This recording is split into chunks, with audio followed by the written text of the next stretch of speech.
Alright, in theory...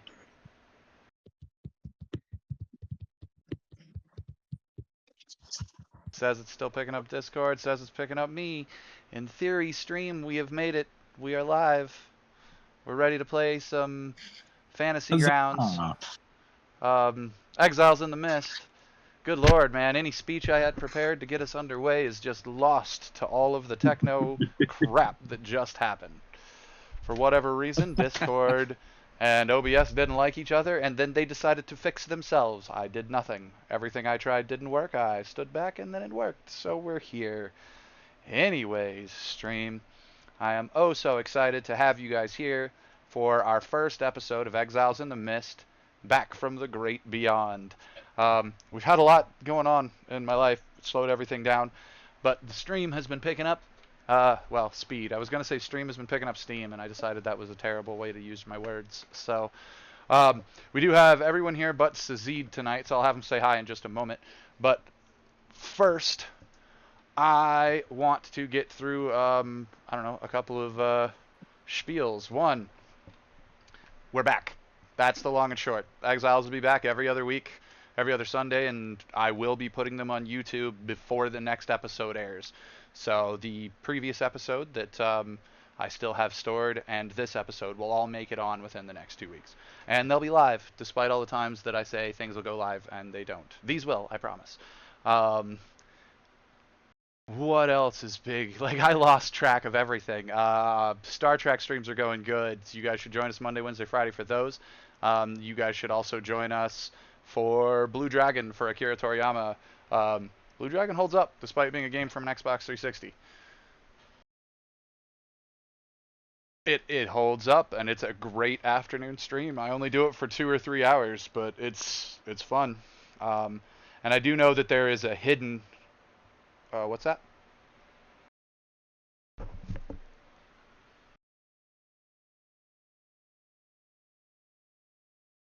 Really? I will have to check it out. I know I'm playing it, like I said, because character design was Akira Toriyama, and since we just lost him recently, I felt like that was just a good homage to play. So, for chat, everybody, or for the stream, everybody, that was Eclipse. Eclipse, say hi. Hi. And it's Sandland, by the way. Sandland. Okay, I'll check it out. Aside from Eclipse, we also have Heathcliff here. Heathcliff is played by Druzzlplays, my roommate. Say hi, Heathcliff. Why do I have to say hi when I can just say hi? Just because those words are homophones. And apparently break the GM's brain. Hey now. Okay, and also joining us again is our friend, the character Abel Gherkin, played by Gurk. We occasionally accidentally call him Fick. That's just his character from another game we play. If we ever say Fick, we're talking about Abel Gherkin, I promise. Gurk, say hi. Hi. I was actually wondering if he was going to say anything or not right there. It was like a pause. Either way, time for the recap. I have noticed that there have been some pauses, regardless. Oh, fair. There might be a little bit of sound lag between us. With everything else going on with audio on this, man, I'm just glad we're functioning at all. All right, for the recap. The recap, which is gonna, we're gonna take it all the way back. We've been gone for 6 months, so you guys need to know what's going on.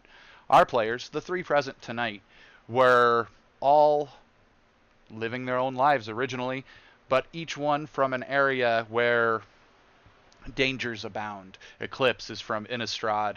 Our dear friend Abel Gherkin is a paladin from Seer, which I do believe Seer is Eberron. And we have Heathcliff, who was from the Forgotten Realms, specifically from Kalamashan. Each one of the areas that they were from were all under, like I say, dangerous events occurring, and all of them sort of needed an out. And just on a day when they all needed an out, they all received letters, mysterious as summonses, saying that someone needed help. Go find this person, they need help. And all of our heroes jumped without delay, some because they're heroes, others because they were bored. as they traveled down their respective roads into their respective wildernesses, they met up with each other, and sweeping green mist, fog, swirled in around them, and they basically got trapped out in the mist. They stumbled upon a haunted house. The haunted house was filled with all sorts of dangers, and personal experiences for all of them, memories returning to them because the green mist had wrecked a lot of. It was disorienting. It had wrecked a lot of everyone's perspectives on how they were going to get around. So they defeated the house. They traveled out into the woods to escape. They were heading for the town of Levcrest in Borca. On their way there, they were beset by monsters. They hunkered down in this abandoned church they found on the hillsides. While they were in there, a great many things happened. They met a cat. One person was, Abel Gherkin, was presumably talked to by a supernatural creature. Eventually, they made their way into the basement of said building, and in the basement, they found all sort of minutia, knickknacks, and fun items that, one, a book, when read, teleported them all the way back to their haunted house. Their haunted house had a great series of events. That was just last session. A great series of events that revealed that all of them hated that damn house. And I can't wait for that episode to go live on YouTube, because you guys will have a better understanding of basically the whole setting thanks to that episode. It covered the Exiles and the Mist as it stands. The Mists are unique experiences, dark experiences in the world, haunted houses and the like, that are mysteries to be solved, and unfortunately only a handful of people can see outside of the reality that is these mysteries, and that includes our heroes. While dealing with being back in said haunted house that the haunting had been reset in, a puzzle box was shattered. One member of the party, Sazid, he is an Aarakocra. He's not with us tonight. His origin story, the area that he was from, he was a monster hunter from the aerial planes.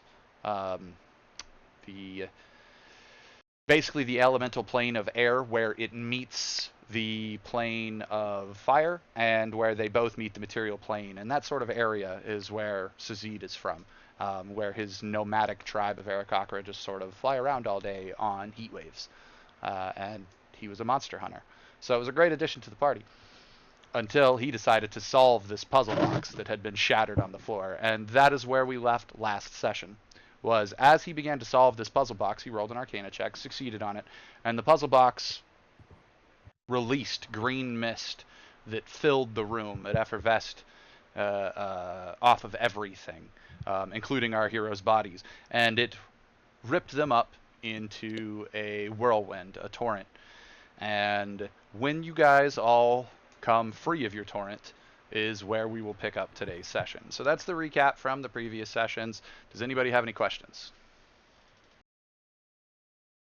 No, good here. I'm good. Doesn't sound like Why anybody. do hot dogs come in packages? You what? Why do hot dogs come in packages of 10 and hot dog buns in packages of 8? Hey, every hot dog I've ever So got they came in cause a you to buy- package of 8. Yay, capitalism. That must be a new thing. I stopped eating hot dogs about a decade ago. Well, there you go. All right. Other things to include for the stream to know. I have moved our stream so that you can now see the chat box, the chat window.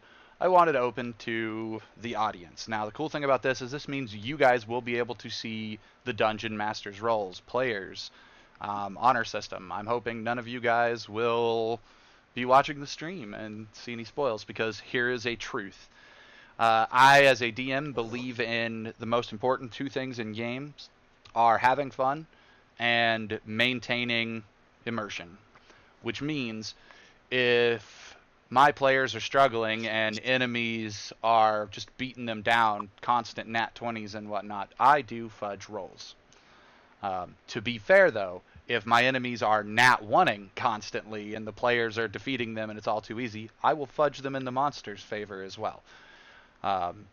Part of maintaining gameplay as fun is you guys don't know when I am and when I'm not fudging. So Don't spoil it for yourselves by checking the stream. But I want the audience to see these differences because it's a big question in the D&D field right now about whether one should fudge and whether one should not. And I'm under the firm rules that as long as nothing breaks, as long as the immersion is maintained and players are having fun, yes, you absolutely fudge to maintain those two things. So, we'll see how that plays out for everybody. Either way, we are back. There were no questions. Oh, don't sass me now. Alright, I'm going to bring us up a map because as the green swirling mist releases you, all of you are just plopped on the ground, on your butts, right in the middle of a gravel road surrounded by idyllic green hills. There is a mountainside. That mountainside is ice-capped peaks, but gorgeous. It is a beautiful, gorgeous, sunny day. However, behind you, about a half a mile down the road, you can see that there is a wall of that green mist. And it sort of envelops a horizon to the left and right as you sort of look down the green hill beside you and down the road. However, in the other direction, you see an idyllic little town, stone buildings, thatch roofs, bustling streets. I say bustling. There are people in the streets, but I want you to picture if this were the modern day equivalent. This is like 1950s Leave It to Beaverville sort of idyllic little town. Everybody's outside cutting their grass and nice uniform lines, that sort of thing. Like, this is the town you stumbled upon. What do you guys do? Oh, and as you're looking around, you hear a crack, and the puzzle box just hits the ground next to one of you, shattered on the ground, broken apart. Sazid is not with you.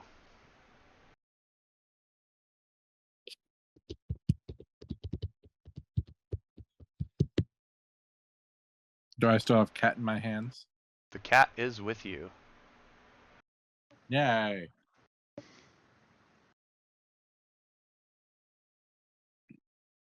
We're gonna see if the hillside music plays.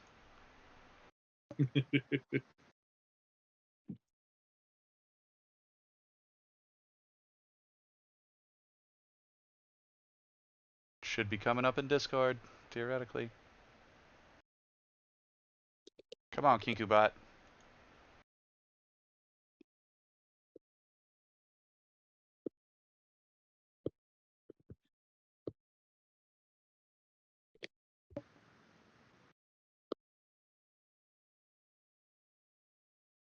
Maybe. Maybe. Are you guys getting any audio? Nope. Oh, goodness. It's always something.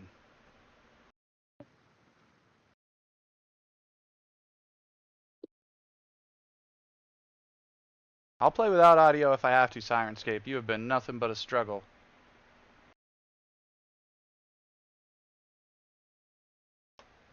Watch it start as soon as I walk away. As soon as I'm like, no, we're not using it, it's going to start playing. Fine, Kinkubot. I'm not And fighting to boot, with you. it's going to be so loud we can't hear each other. You what? And to boot, when it does start working, it's going to be so loud that we can't hear each other. Oh, for sure. It's entirely possible. I'm also having like an audio thing that sounds like somebody's Yeah. tapping their mic. Eclipse, I got a question. Why are you typing into your microphone? Typing into my microphone. That's what it sounds like on my side. It sounds like you're like drumming your fingers on the actual microphone itself. Weird. Do you have an analog keyboard? I have my tablet. Might be haptic feedback or something from the tablet. Alright, I am just closing Kinkubot. It has failed me. Entirely. And I am tired of fighting with audio issues. Now I've lost you guys. For once, I even turned up KinkuBot so I could hear it. Normally, I have it muted. Well, we can't always get what we want. I am very mad that this has just been one issue after another. Like, these settings worked great last time. There's been no reason for this nonsense. But we're here. We're going to try. See if things load like they're supposed to. I'm currently opening maps for you guys, so that those maps will appear on stream momentarily. All right. You know what? Let's just move this over here so it stops lagging. You what? Maybe it's the Y2K virus. Yeah, right? That's, I mean, makes perfect sense to me.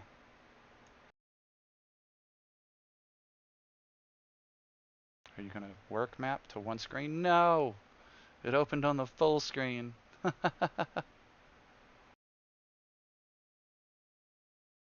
Decrease size.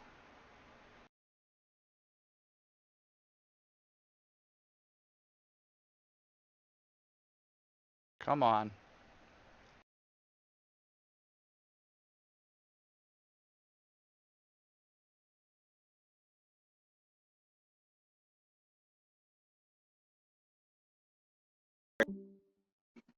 Oh, Discord just heard somebody hang up. It finally just let KinkuBot hang up. Wow. Jeez. Okay, so this is the town that you have stumbled upon. That is the map of the town, roughly. And you're on a hillside overlooking it.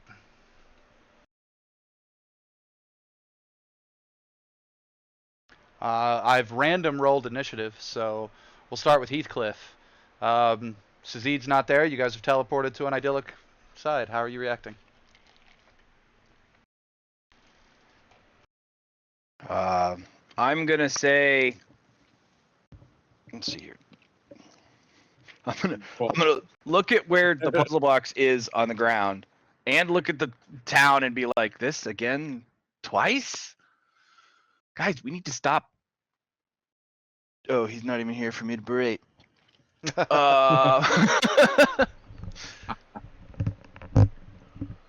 This is the second time he's vanished on you guys. Yep. So Zed, when you get back, you're gonna get an earful. If we remember. True. Let me take down some. Well, I'd say we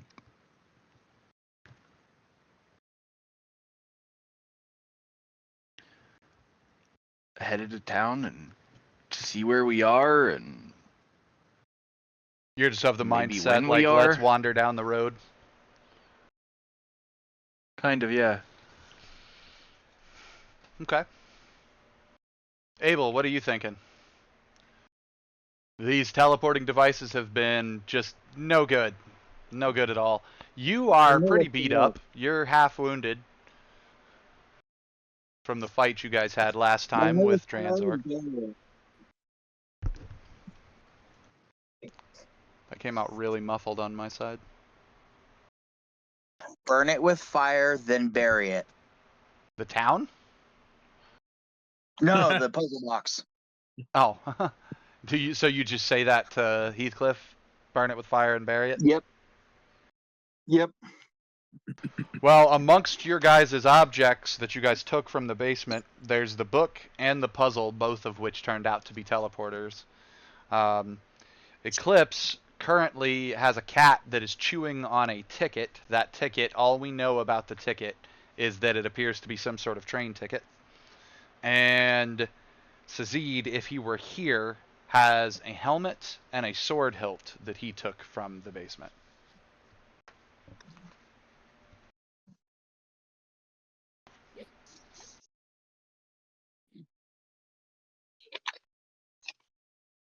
So, you're reacting about the puzzle box, but you kind of see all these other things that the cat with the ticket is chewing on, and you know at some point Heathcliff had a book. Be a teleporter.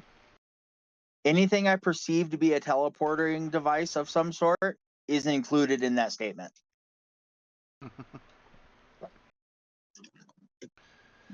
Eclipse, what are you doing while these two talk about burning the puzzle box? And other teleporting objects. Cat included. The cat No, included. you touch this cat. Let's see. I will try, because I know the cat can speak. It spoke to me before. I will try to see if it knows anything about the teleporting devices. I'll start digging a hole. Heathcliff has walked a couple of feet away from you guys because he's preparing to head into town. And yeah, you hear Abel scooping a hole up. You see Eclipse start talking to the cat. What are you doing, Heathcliff? You gonna wait for them or just keep on wandering towards town?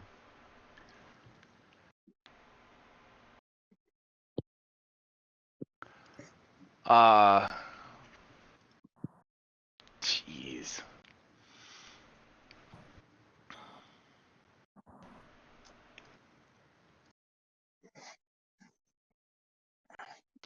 I kind of want to turn around fairly exasperated and be like, what are you doing? Why?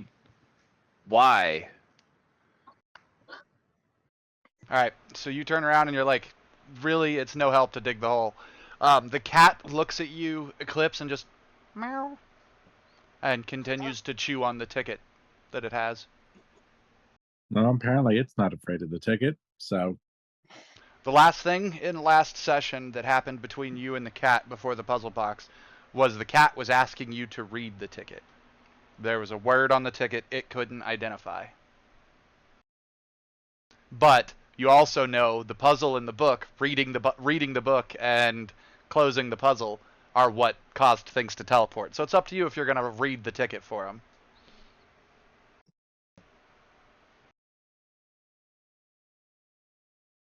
I'll let the cat to continue nomming on it for now. Okay.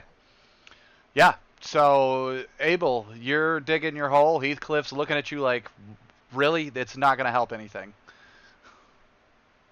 I understand your frustration, but it's not going to help anything. Once the hole is dug, I'm going to kick the pieces of the puzzle box in it and say, okay, we can go.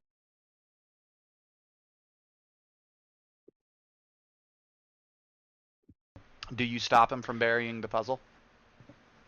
I don't bury it. I just put it in the hole. Either way, Heathcliff, do you stop him? I would say, so you're going to just leave it out in the open for somebody else to find and end up back in that house, rather than us carry it and now knowing that solving it brings us out here, not solve it again. Do I have the ability to write a note? Why wouldn't you? What? Yeah. Well, I don't know if I'd have the equivalent of a pencil and a piece of paper. Oh, I guess that's I'm fair. For shits and giggles, I have you scratch could. parchment. Yeah, and even if you didn't, you'd have a knife and there are trees. You could carve it into something. Fair enough. Well, no, I specifically want a note I can put on top of the stuff in the hole saying "Do not touch" under pain of shits. Or no, shits is the wrong word. Basically saying this will fuck your world up if you touch it. Do not touch. Roll and I me a put it on top. persuasion check so I know the quality of your warning. Give me a second while I pull that up.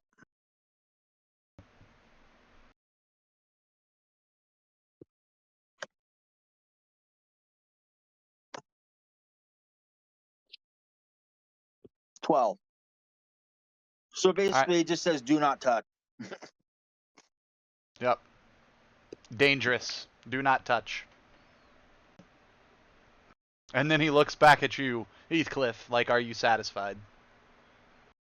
Pretty much, yeah. Heathcliff's gonna just shake his head and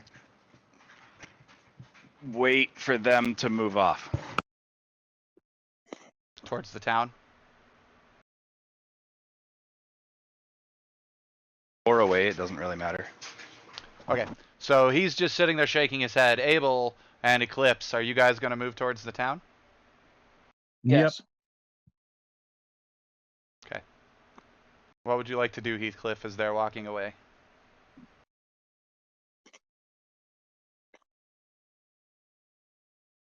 I shall tell you in a moment.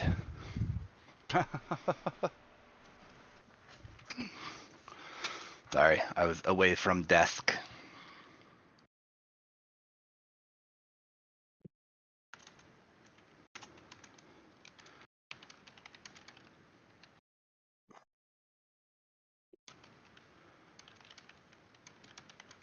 Are you typing it in Whisper? Mm-hmm. Ah.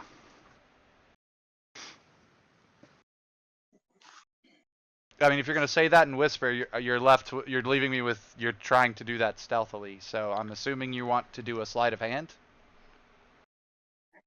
Yeah. Okay. Thanks for that part. I was just gonna shoot you a 20 instead of that one.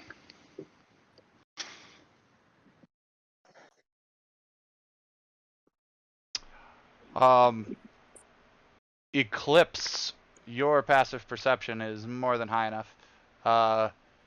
He basically waited for you guys to walk off and tucked it into his backpack.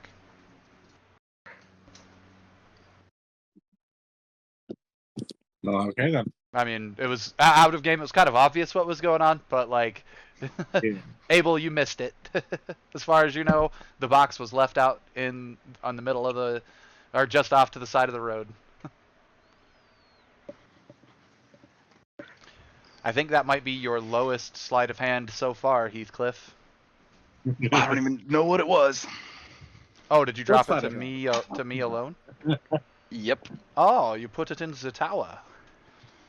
Very well. All right. So You can't tell when we do that. what's that? You can't tell when we do that. I can tell. It tells me when you guys put it in the tower, but I don't read the small text. I look at the dice numbers, not the small text.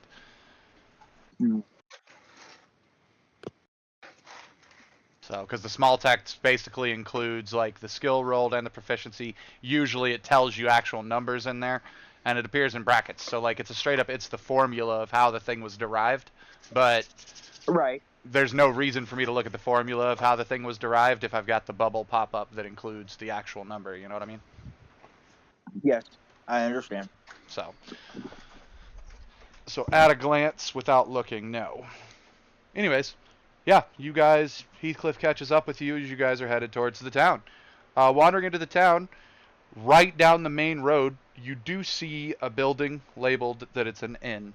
There's a guy on the front porch of the inn who just sort of like huffs at you guys. He looks like a human male, blonde hair, middle part, just a typical guy. And he just sort of huffs when he sees you guys and goes back inside the inn.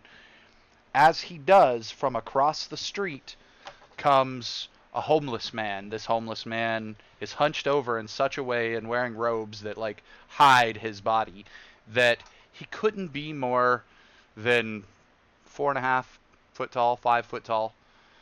And as he like pokes his head up at you guys as he's walking past, you realize he's sweeping this road as he's going across. Like he's intentionally sweeping detritus from the road.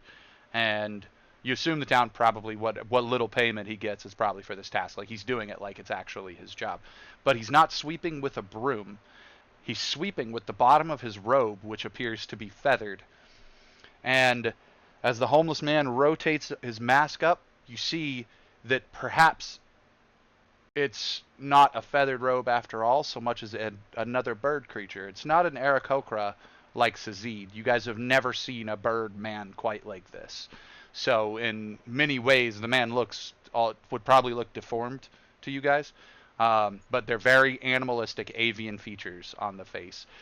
Black feathered, silver beak. Its eyes are sunken into the face, and the face is like flat.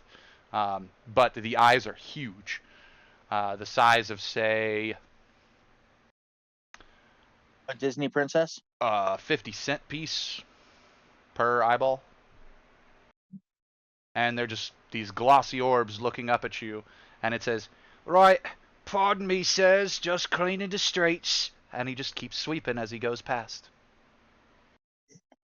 as though he's using his own feathers from within his cloak to sweep the road. Off in the distance, you hear people milling about the town, working, and like I say, it's all stone architecture. What do you guys do? You're in the town. Um, Give me a second. let's see.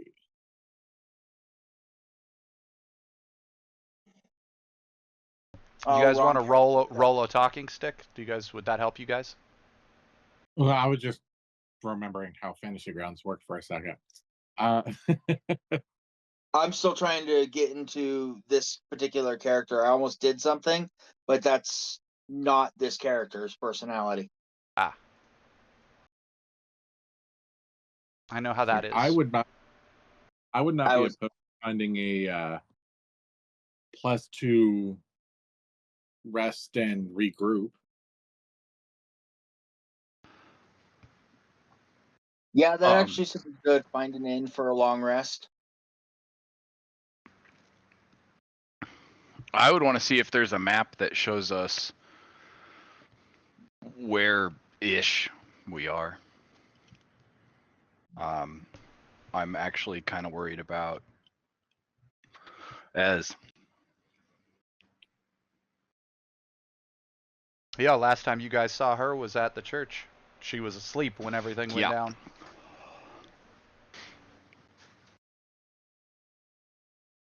I would imagine that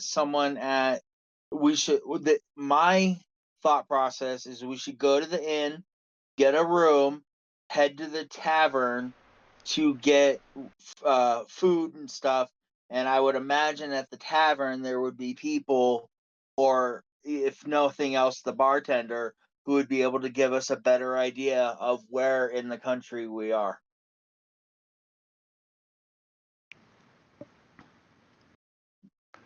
And I'll bring that up in game. I will say it pretty much like I just did. we can certainly try. You can certainly try. Best D&D line ever. Based on our experiences so far, I'm not even sure that we're in the same time that we started with Ez. It's a fair point. Let alone possibly even dimension. Be that as it may, trying to figure that out is not going to hurt us any worse than we've already been hurt. I mean, that's true. We've already been teleported to hell twice.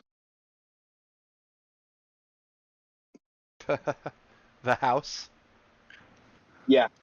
You see Heathcliff like chuckle to himself when you say that.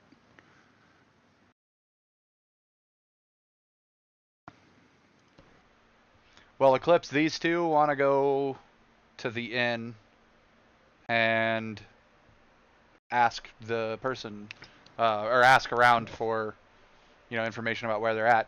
You mentioned wanting to get a rest, so it sounds like you want to go to the inn as well. Mm-hmm. Okay. You guys wander into the inn. The inn is a modest 2-story roadhouse. The proprietor is a short man, like I say, blonde hair, standing right behind the counter on the inside of the inn. There's like a little bar down on the bottom, and he basically charges for rooms and stuff there. And when the door opens, he looks up at you guys as you're coming in, and he sort of huffs again the same way he did when you guys were outside, and turns his back to the counter to work on, we'll say there's like a shelf behind the counter that he can like cook on or prepare meals or pour drinks or whatever that would allow him to have his back to you guys. That's what he appears to be working at.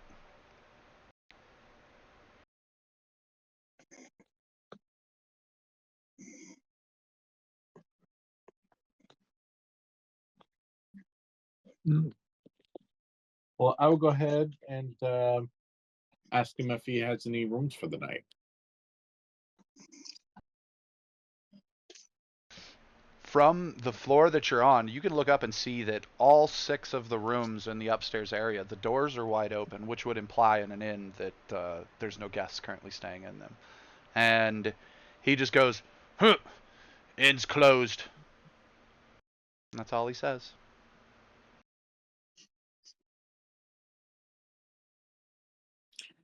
Might I ask, closed for what exactly? He turns around and goes, I don't suppose that's any business of yours. Is there anything I can do for you other than a room? And he seems very just brusque about it. Rude, even.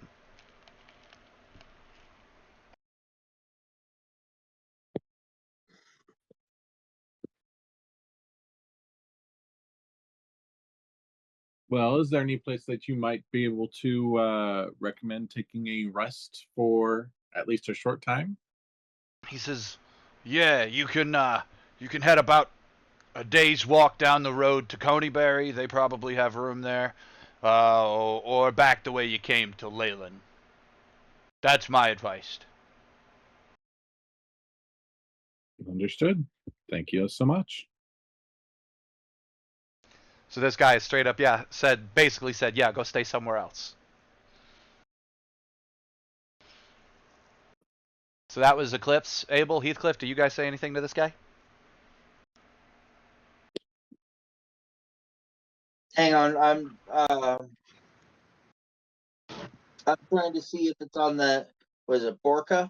If it's on in those towns that he mentioned, or on the Borka map. They are not on the Borka map. Okay. Thank you, because that would have taken me forever to look for with my vision.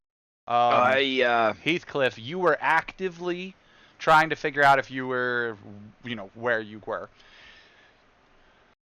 Technically, I was going to have you make history with a disadvantage, but because you were actively figuring out those things, you're getting an advantage, so it's going to make it a neutral history roll that I'm giving you as a free roll to recognize those names. 6. Nope, they don't sound familiar to you either.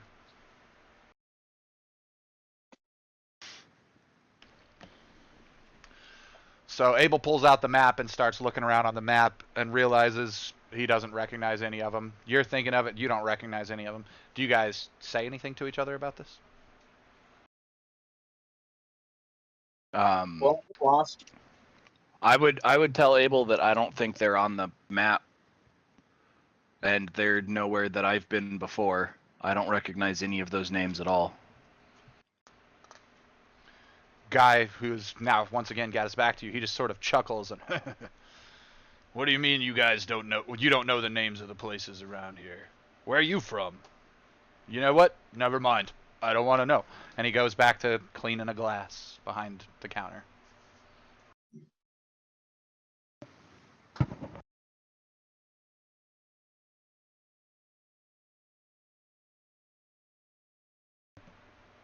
Well, I guess we'll spend our gold elsewhere then. It's probably safer if you do. Does it look like we need safe? As I chuckle and start walking away. At the same time, I'm going to say, what do you mean safe? Why wouldn't an inn be safe? I didn't say the inn wasn't safe. Doesn't matter. Doesn't matter. You guys aren't from around here. You should go back to where you came from. It'll be safer for you there. We would love to if we could. Yeah, we don't know how.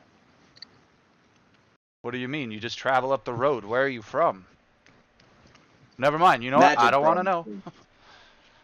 Of course magic brought you here. Magic brings everyone to Phandalin. Everyone who's anyone comes here to see about the Echo Cave, so why not? Phandalin, Keith, you can give me another history check. My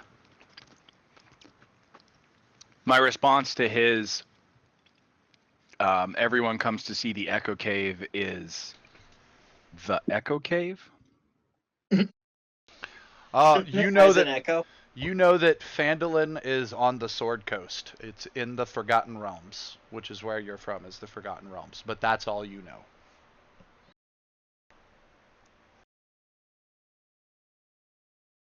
And he goes, yeah, well, why else would anybody come here when you got a magic mine and everything?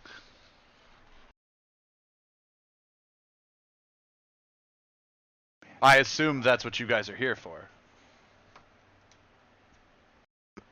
No, we got brought here by a box. He just looks at you We're not really even confused. sure where here is. Wild magic brought us here. We don't know where here is. Well, wild Well, magic happens. You're when- pretty close to Neverwinter Wood, and that stinking green drake likes to fly around making messes for everybody. And that just confirmed that we're on Faerun. Which I would tell Abel and Eclipse, like, hey, we're on Faerun. This was where I started from before we met up at that crossroads so many days ago. On Faerun. Good, then you could. The guy looks at you really confused, like, where else would you be on Faerun?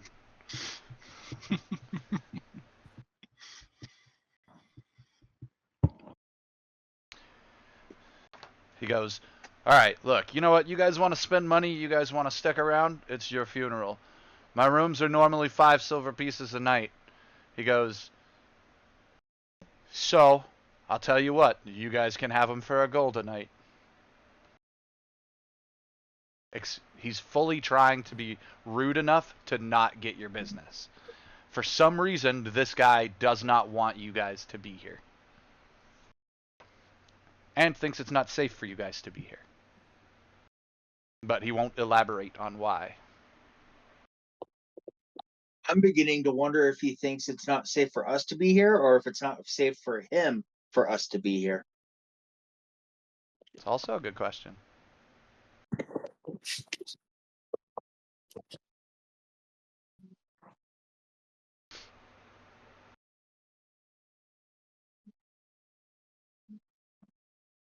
The cat jumps out of your arms and up onto the counter and just stares at the man. Meow, meow, meow, and starts this metronome mewing at him. And the man, he's holding this glass in his hand that he's been wiping down repeatedly, and his hand motions just sort of stop. Like, he's looking at you, he's looking down at the cat, and if you guys talk to him, he'll respond to you, but you notice his hands motions have just, like, stopped while he's watching this cat.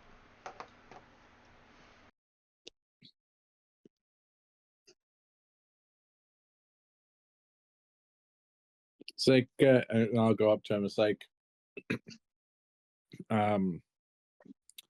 well, you said you normally charge, what was it, 5 silver? Yep. How about we just keep it at 5 silver?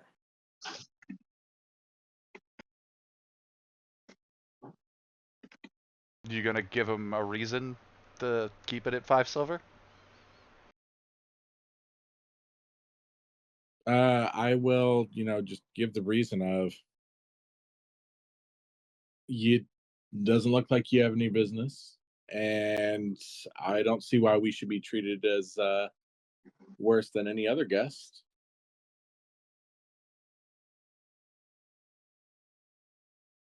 He goes, Honestly, I was gonna go. he goes, to be clear,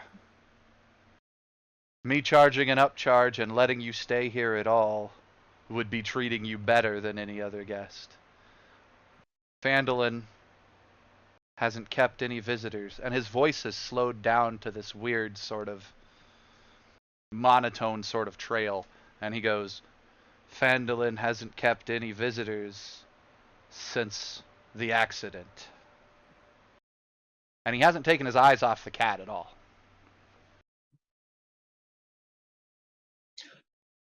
I'm actually gonna go a different route. I'm like, look, you charge 5 silver a night. You want to charge us 1 gold a night. I'll tell you what, I'll give you 5 gold if you give us a room and loosen your tongue. Roll a persuasion check.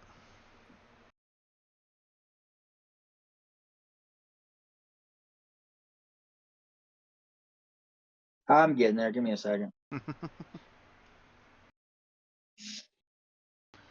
And I want to say to stream while he's getting to that, sorry you guys don't have any music or anything playing like you normally would. My audio app for it decided to poop out on me. Not very good. I'm not rolling good today at all. Okay, yeah, he just kind of like stops looking at the cat. No, actually, let me see, you rolled an 11. He does not break his eye contact with the cat. He just pulls his hand away from the mug, lays his hand on the counter, palm up, and it just like flops on the counter, palm up. But he's still staring at the cat, and he goes, "Your funeral." I look at the rest of the group, giving you that questioning eye. I'm about ready to pay him unless you guys have an objection of some sort. None at all. Nope. If you would please deduct 5 from my gold, I will pay him 5 gold, like I said. I can do that. Alright, yeah, you place the gold in his hand. His hand snaps closed like on your fingers as you set the gold there, and like you're able to pull your hand away, but like it's like an instant reaction, like he jumped, like you had just stuck your finger in a trap, and he like breaks contact with the cat, eye contact with the cat, and he's, oh, he goes, the rooms are upstairs, but I think I told you you're not gonna find a, I think I told you you're not gonna find a warm welcome here in town. You know, with all the, and then he's immediately interrupted by an impact on the door. Now the door has a split door, kind of like an old saloon style, and the top level door, part of the door is open. And the impact that everyone hears is the top door flying against the wall as though a gust of wind had just slammed it open. And standing there, into that open silhouette hole, is that weird bird guy. And, oh, pardon me, sirs. I didn't mean to be interrupting again. My apologies. Just sweeping up the porch. And he sweeps along, and as he sweeps along, he disappears from view from the door. And when you look back, the man that runs the inn has disappeared to a side door into what you can assume is the kitchen. But he's taken your money, and the rooms are upstairs. So there's a homeless guy outside the building, and this guy inside the building. Was there anything behind the counter that would be the equivalent of 4 gold? No. But that's what you do? You like poke your head behind the counter? Pretty much, yeah. Like, this guy just robbed us. We had a deal and he didn't live up to it, so I'm looking for... To be fair, you didn't have a deal. You failed your persuasion check. He took the gold. He didn't agree to loosen his tongue.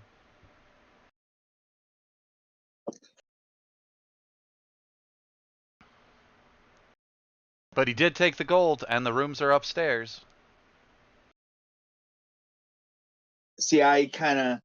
The fact that he placed his hand after I proposed the deal would be construed as acceptance of the deal. Yeah, I can understand you taking it that way. But understand that that's not necessarily, like, there was no actual verbal agreement that the deal was made or anything. You dropped the gold into his hand, and he said, "Your funeral," and then looked up with a reaction like he wasn't even there. Like, he had this whole total shock moment where he came back to his senses as the gold hit his hand. And then, right as he was giving you yet another warning, something at the door spooked him, and he disappeared. So you guys are left now with whether you want to pursue him, go to your rooms, or go after the bird guy outside, or go do something else. Guys, I'll leave it up to the group at this point.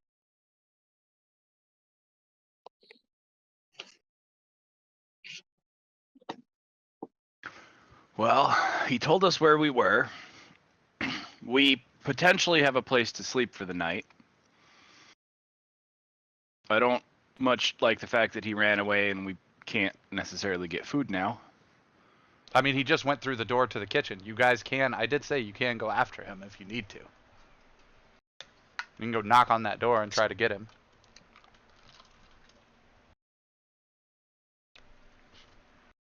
I will go ahead and try to pick up the cat and head upstairs to rest. The cat really doesn't let you pick it up. It kind of slithers out of your hands repeatedly down onto the counter, and it seems to want to lay down here, just on the counter. It does that cat thing of pulling itself away whenever you try to pick it up. Well, I'm a dog person. All right. Well, if that's the case, I'd sit down here and wait while you guys do your things before you head up.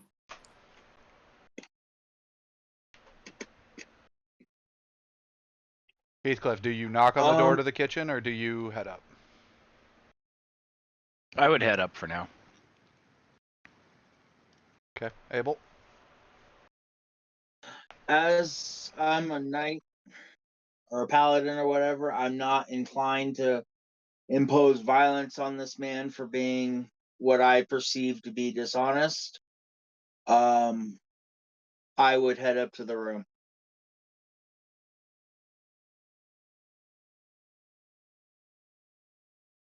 All right.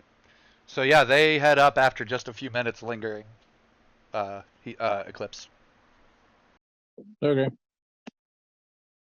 I'll go ahead and scritch the cat on the head and say, well, I'm heading upstairs. And start walking up there.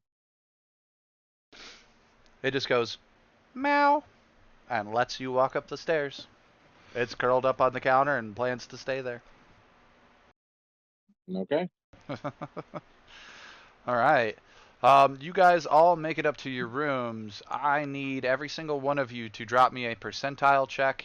Well, okay, first off, I assume you guys are just going to go try to grab that long rest.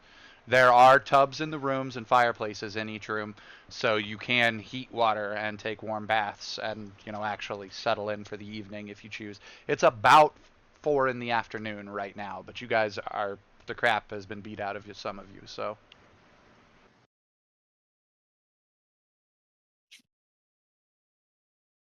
I'm gonna do like a kind of like a bird bath.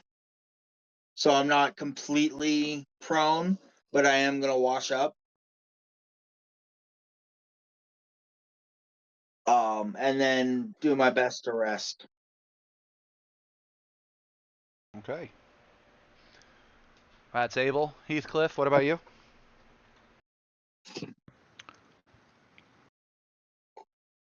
I'd probably do something similar, but after washing up, I'd go back downstairs and see if I couldn't snag some dinner. Okay. And what about you, Eclipse? I am just gonna flop on the bed and try and take a nap. All right. I actually need Dirty. Eclipse and Abel both to roll me percentiles. Drop them in the dice tower, though.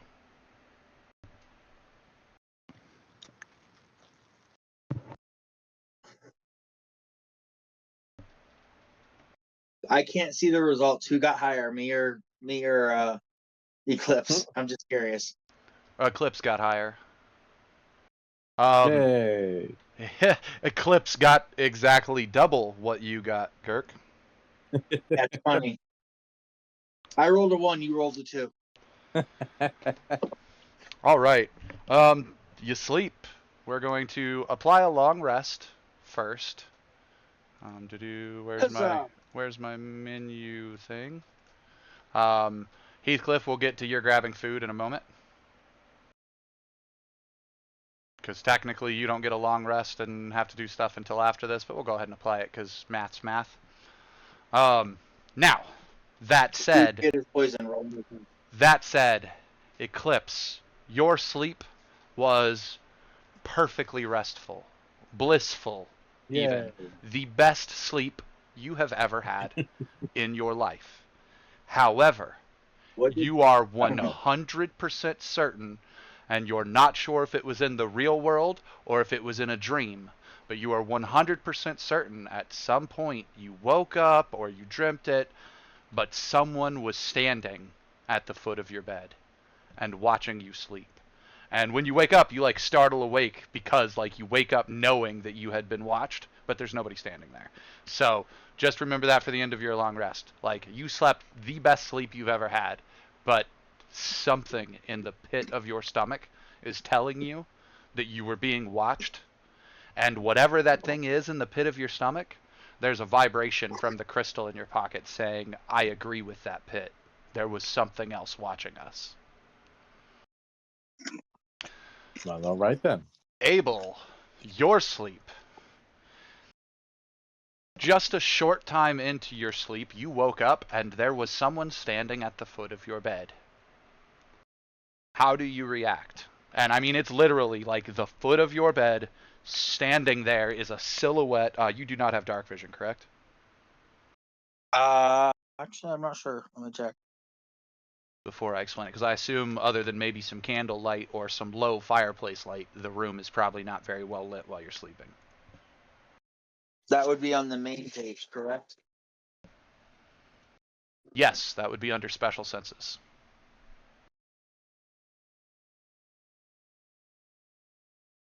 I don't see special senses. Oh, there it goes. No, I do not. Okay. Yeah, so no dark vision for you.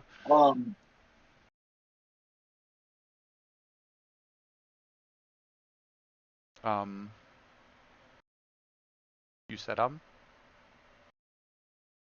Yes, I did, but that was out of character. The player was trying to figure out what he's doing. Okay.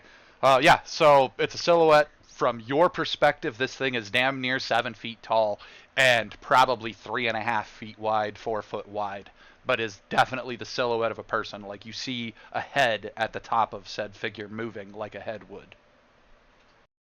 I don't draw it, but I put my hand on my weapon and say, "Can I help you?"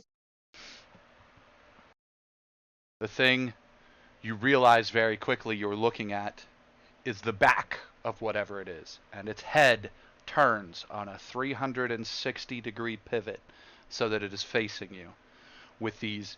That'd be 180. Sorry, you're right, that would be 180. I don't know why I said 360, because that would be even worse. It just spins around in a full circle and comes back. That would be significantly creepier than just its back turning 180 anyway, so it looks over its shoulder, back 180 at you. Its eyes so vibrant that they light up its face so that you can see its face somewhat. And I will give you that it is a feathered face, and you've seen these orbed eyes on a feathered face, but you do not recognize this thing standing at the foot of your bed. And it says, "We don't like strangers here. Careful where you choose to sleep." And as it says this, its neck elongates and it leans over the bed, and its what you presume to be wings expand from this 4 foot wide body to like basically blot out the room, and it just leans over the top of you. And I need you to where's it at? Right here. To give you the exact description, I need you to make a wisdom saving throw.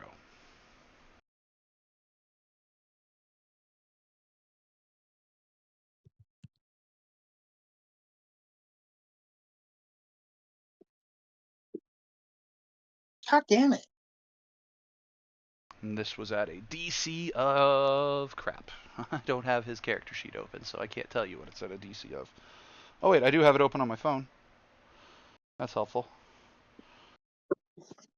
A DC of crap. That's not good. A DC of 15, and you got a 12. So it goes off. You realize very quickly when you wake up later that all of this was a dream. Whatever this thing was that like rippled over you, because it turned into the most nightmarish dream you have ever had in your life. You just engulfed in the shadows while these orbs are chasing you. As it quotes this, on a failed save, echoes of the phantasmal monstrosity spawn a nightmare that lasts the duration of the target's sleep and prevents the target from gaining any benefit from that rest. I'm still allowing you to have your heals, because in addition, when you wake up, you take 3d6 psychic damage. Ooh. Oh wow, that would have killed me, or could have. No, it couldn't have.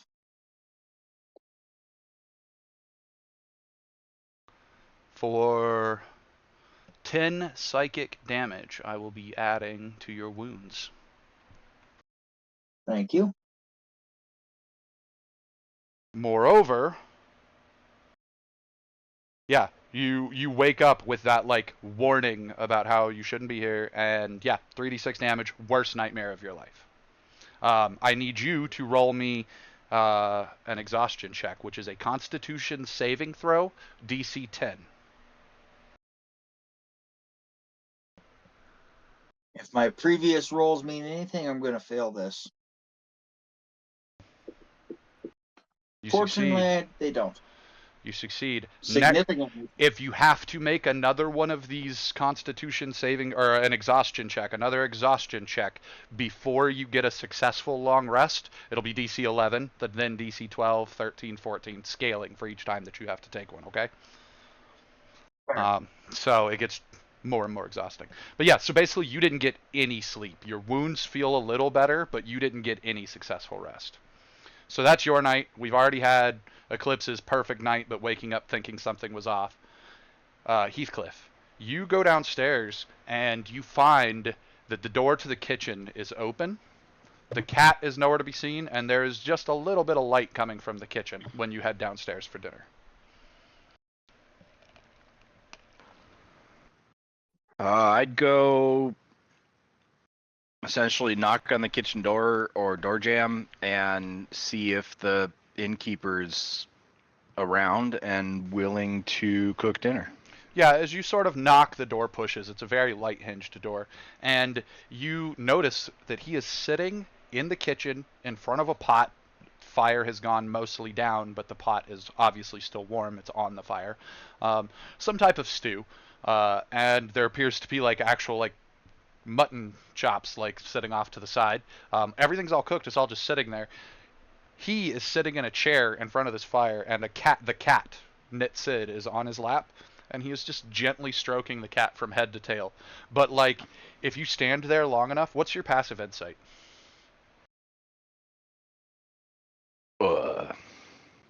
Yes. Before I explain that. That's 10 plus insight, right? Yeah, 10 plus insight.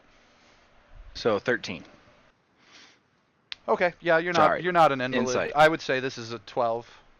So, okay, Yes, I'll give you 13. 13. Yeah, okay. You realize very quickly like that he's doing that spaced out thing again. Like his strokes on this cat are measured, and the cat meow and then stroke, meow, stroke, meow, stroke. And it's just this repeated, perfectly measured thing. And they don't seem to have noticed you.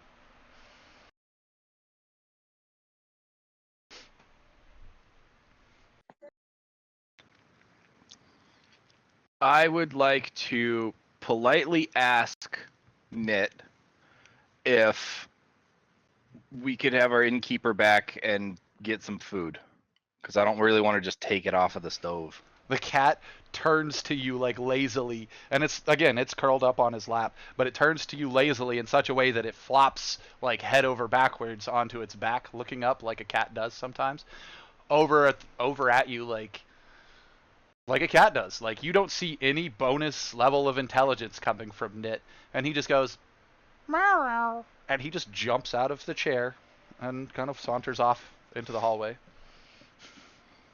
The man sitting at the food just kind of keeps stroking the air for a second before looking up and realizing the cat's gone, and looks over his shoulder at you and says, "Hey, what are you doing in my kitchen?" Well, I'm not actually in your kitchen.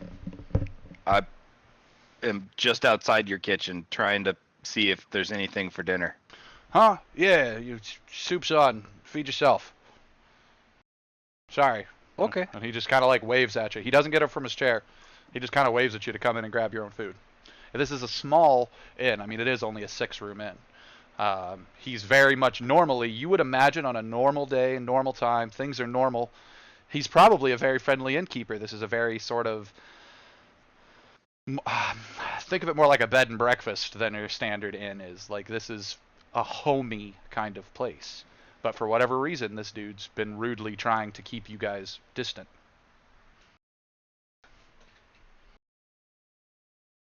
Plates are easily found in one of the cabinets. He even gestures to a cask that you can draw some ale from. Well, I'm gonna get some dinner and thank him and head to the common room to eat. Yeah, you don't stay in the kitchen with him or try to talk to him anymore. You just walk away.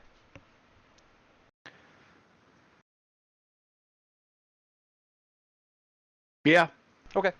Yeah, he just kind of nods as you leave the room. He grunts and says, "Get the door." I shut the kitchen door on my way out. With a foot. As you make it Because out, my hands are full. as you make it out of the room, you notice the front door of the building snap shut, closed as though somebody had just walked out.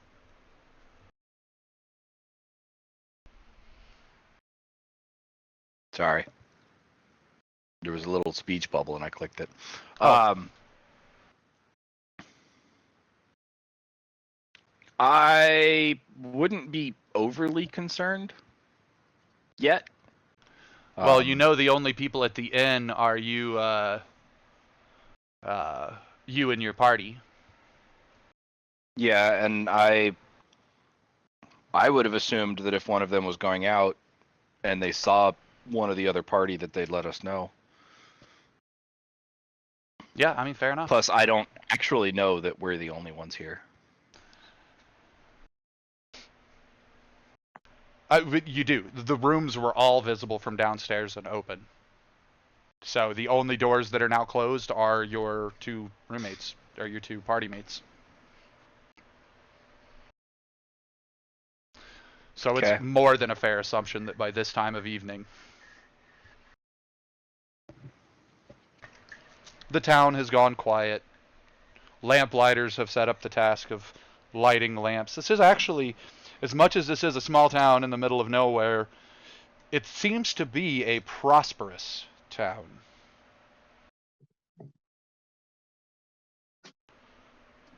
Even the one vagrant that you've seen has been a street sweeper.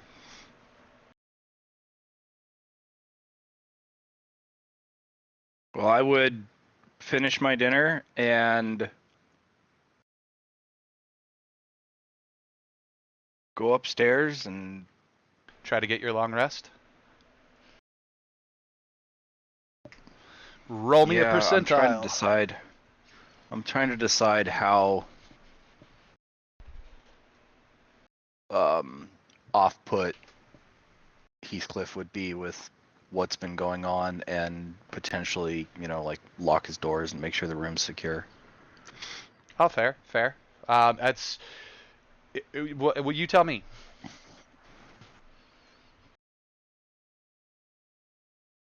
I think he would secure the door, but potentially forget about the window, if there is one.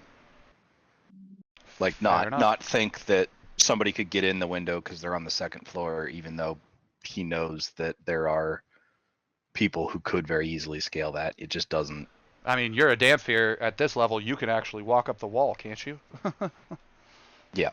So, fair enough. I want to be clear. The innkeeper's attitude that you guys have encountered, you expect it in a lot of places because so many of you are the non-standard. You're not the common races. That was not the attitude this guy gave you. And you're thinking about that as you go to bed. You're locking the place up. There's still something itching. Like, why is this guy not want us to be here? It's obvious he can make money off of us. So, but you head to bed. Give me a percentile check that you drop into the dice tower, please. You did not just roll me a 25. Apparently, I did. All right, so I'm going to go ahead and tell you guys. I'm going to go ahead and tell you guys. The target roll is above 50 if you hadn't eaten food. If you hadn't eaten food. It's above 25 if you have eaten food. And you hit the 25. So, unfortunately, you technically still, like, the target roll it's a 25% issue, so you're on the tail end of still being the issue. It would have been a 26 to be safe. So, Out of curiosity, what did I roll? you rolled an 86 and Girk rolled a 43. Exactly half of what you rolled. So, no, right. you still triggered it, Druzzl. You have the same exact experience that Abel had. You wake up in the night, somebody's sitting at the foot of your bed. Yeah, no. They're getting some bolts fired at them. Some of my psychic bolts. They impact upon the shadow of its back. The head turns over the shoulder, looks at you and says, "You shouldn't be here." And then expands its shadow over you. And I need you to make me a wisdom saving throw. DC, what did I say it was, 15? Yeah, DC 15, wisdom saving throw. Dang, 10. No, you're going to take... Oh, that was wisdom. Sorry. Why was that wisdom? Because it's a wisdom saving That throw. missed. Oh, I thought you said con. No, the con saving throw is next because you failed the wisdom saving throw. So because you failed the wisdom saving throw, it turns into, like I said, rereading again, echoes of the phantasmal monstrosity spawn a nightmare that lasts the duration of the target's sleep and prevents the target from gaining any benefit from the rest. In addition, when the target wakes up, they take 3d6 psychic damage.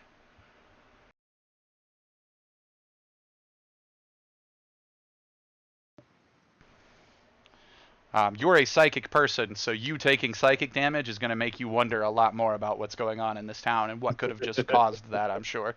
But yeah, you took the 3d6 damage. Oh, and now I need you to make me a con check to see if you're exhausted. A con save. DC 10.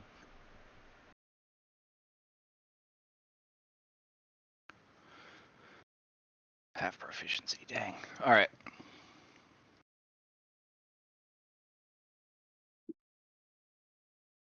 $17. You more than passed the con save. So neither of you got exhaustion, but you both had the bad dream.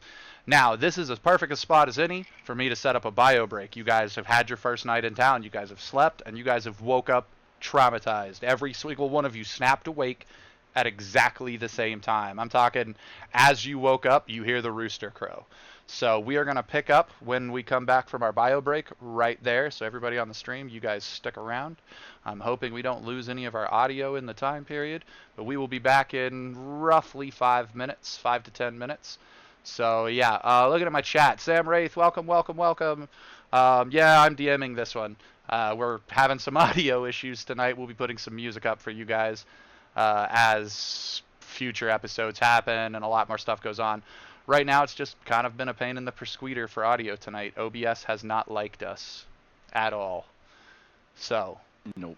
but we hope you guys like what you see. If you guys do like what you see, don't forget those follow and subscribe buttons. And then, like I said, we will be right back.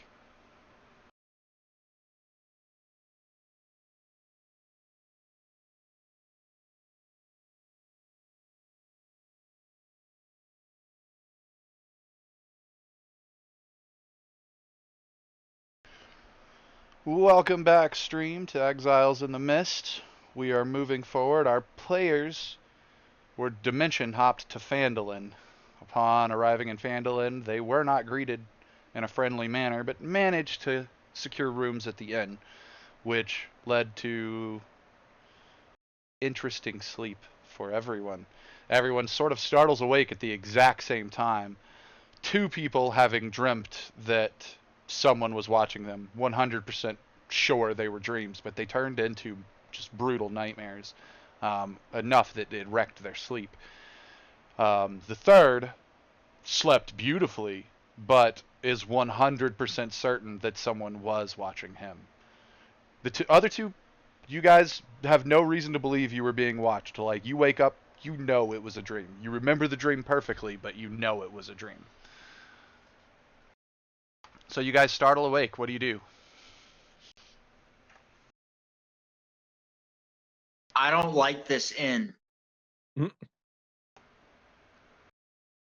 I am going to roll initiative for the initiative tracker.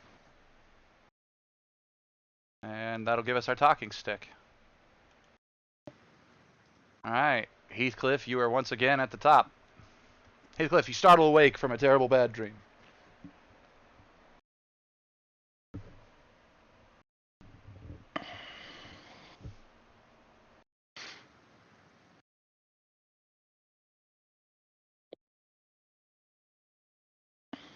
I'm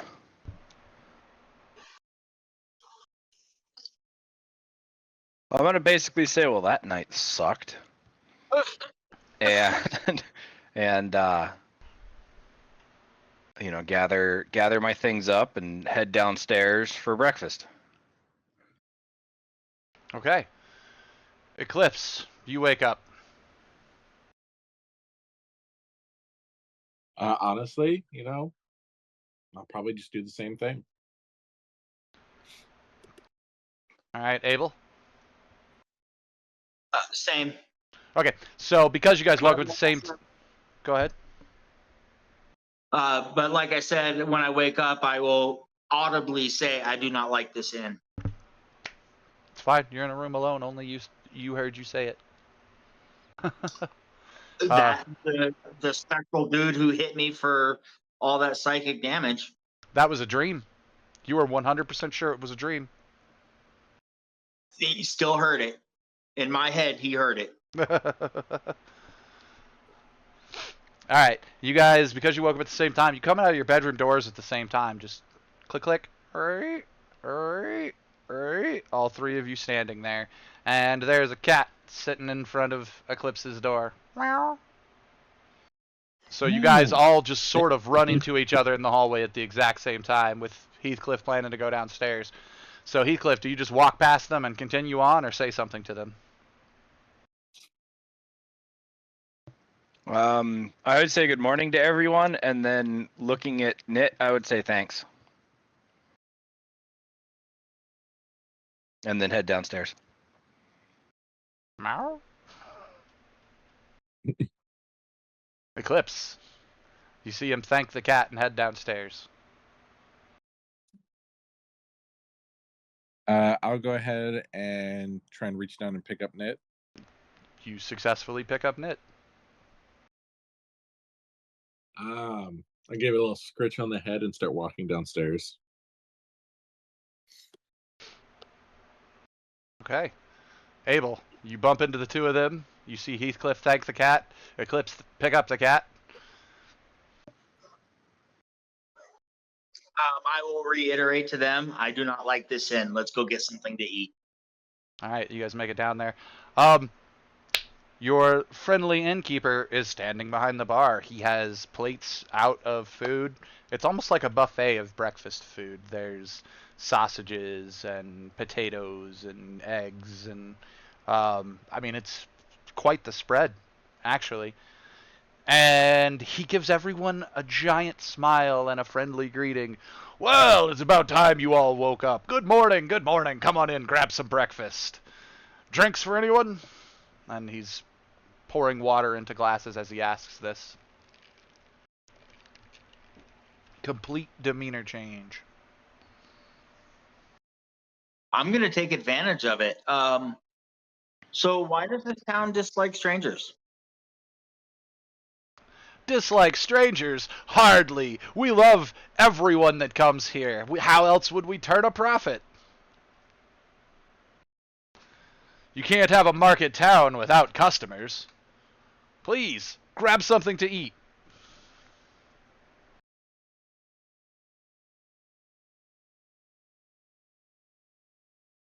Okay. Cocked eyebrow, take a thing of biscuits and gravy. Groovy. or the equivalent thereof. Oh, I'm loading my plate up. I'm hungry this morning. Do you or Eclipse say anything else to him other than Abel trying to interact with him?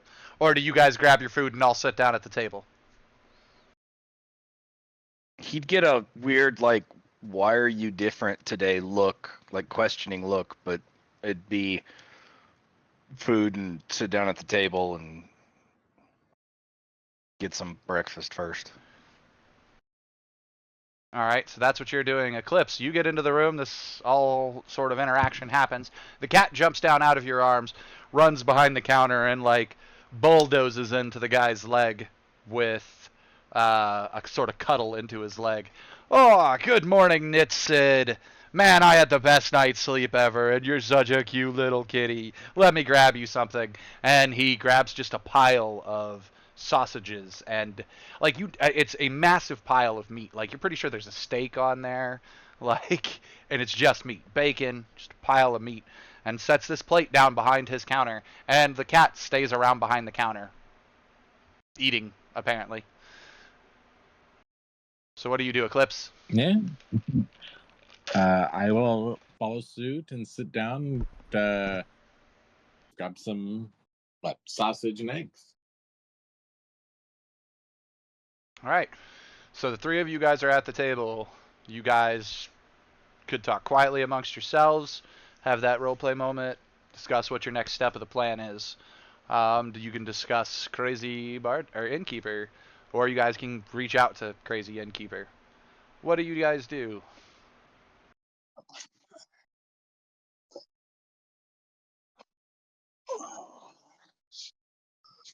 Um,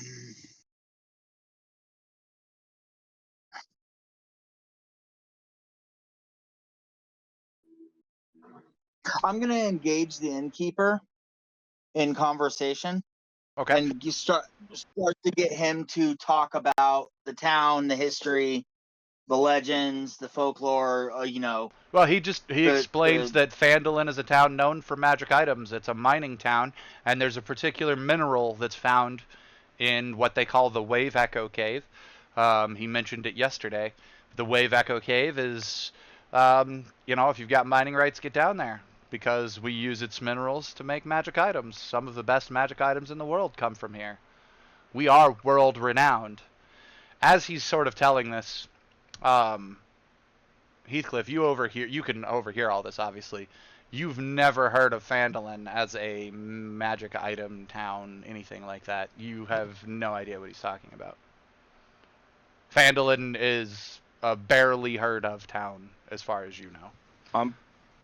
I'm gonna call it out that Phandalin, that I've heard of it, but never heard anything about magic items coming from here, or it even being anything other than a footnote. He says, "Are you kidding? That's what the history of our town is written on. Right now, there happens Footnotes? to be right down the road is Axholm and Nomengard, a dwarven kingdom as well as a gnomish kingdom, both of which who use our items to craft our minerals to craft their items as well. You've heard of Nomengard. You've also heard that in Nomengard's past they were much more prominent than they are now, but Nomengard is known for magic items."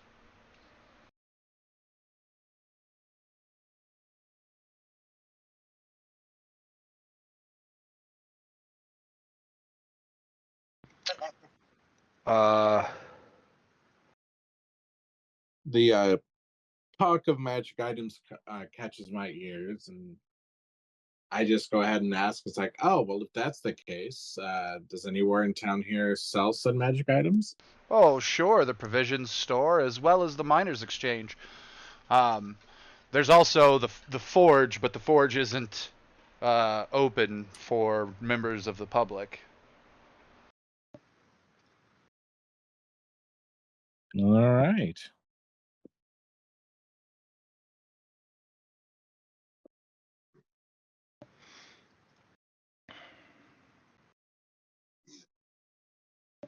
Are you guys planning to stay around town for long?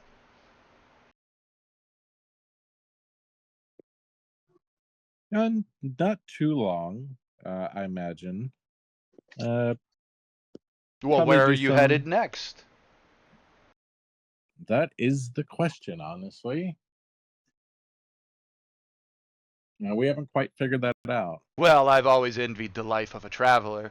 The ability to go wherever you want. I don't think I've stepped outside of Phandalin since I got here. How long have you been here? Oh, I came here as a boy with my parents from Neverwinter.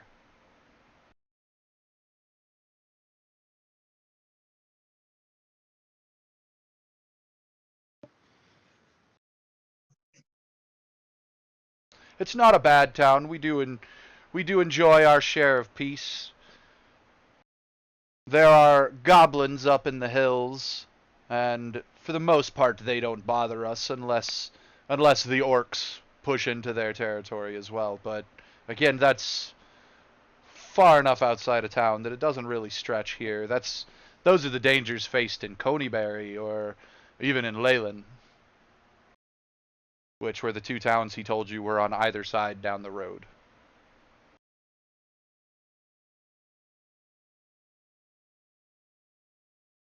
I asked him if he has or know of a place where we can obtain a map similar to the one that you shared with us for Borka. Well, he says, I can get you a drawing of Phandalin that covers the town here, but there really isn't a local countryside map. Uh, if there is, it's, here's a pinpoint, here's a forest. It's not necessarily going to be very accurate. You'd have to go to Neverwinter or something for that. Okay. So, but he does reach under the counter and pull out a drawing that is effectively a map of the town and is effectively the map that I've had up for you guys that I shared.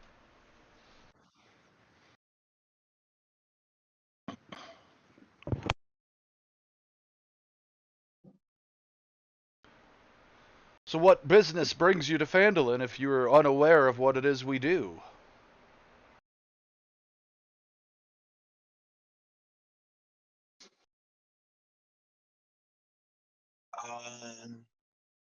Well, as I said last night, wild magic brought us here. We didn't know where we were till we got here. Last night, he sort of looks at you and his eyes go real glossed over.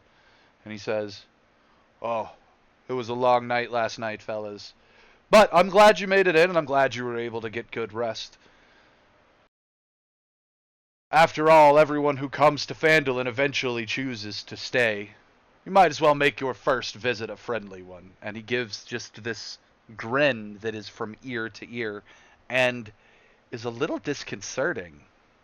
Like, this man is acting very Stepford compared to how he behaved last night. Oh, I was absolutely getting that feeling.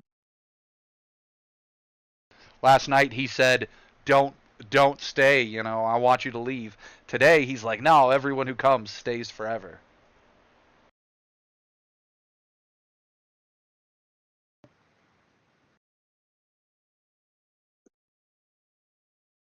I will wait until he is out of earshot so I can talk just to the party. Okay. Does anybody else want to engage with him do... before he drifts out of earshot?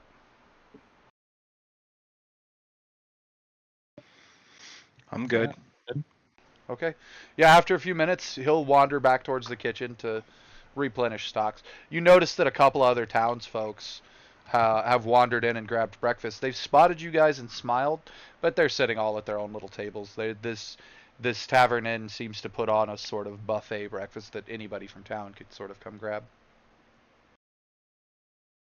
Hey guys, I Go don't ahead. think we should stay here too long.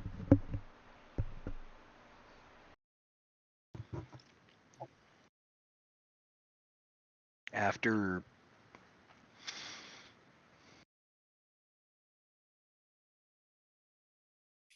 I'm gonna say one bad dream shouldn't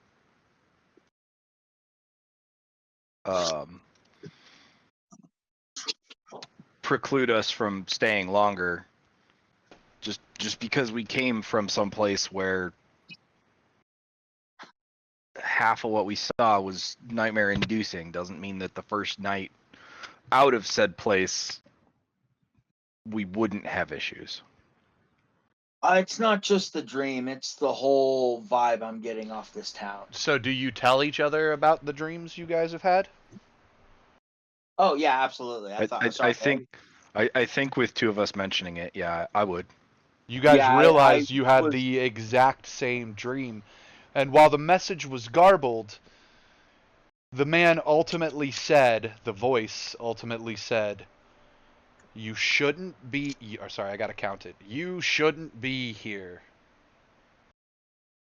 But if you are, stay a while by the end of the dream.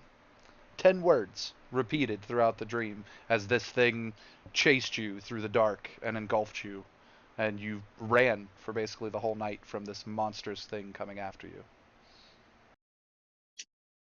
Eyes in the dark.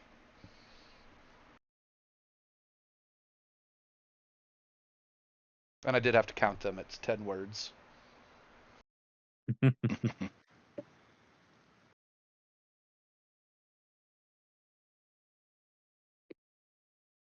just the overall vibe of this town is giving me the heebie-jeebies.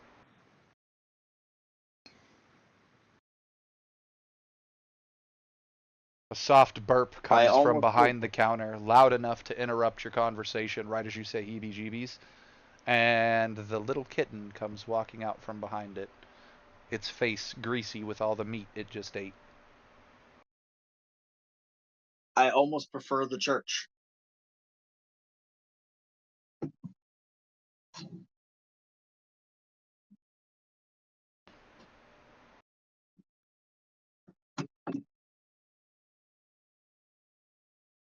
Alright, we have Abel's opinion.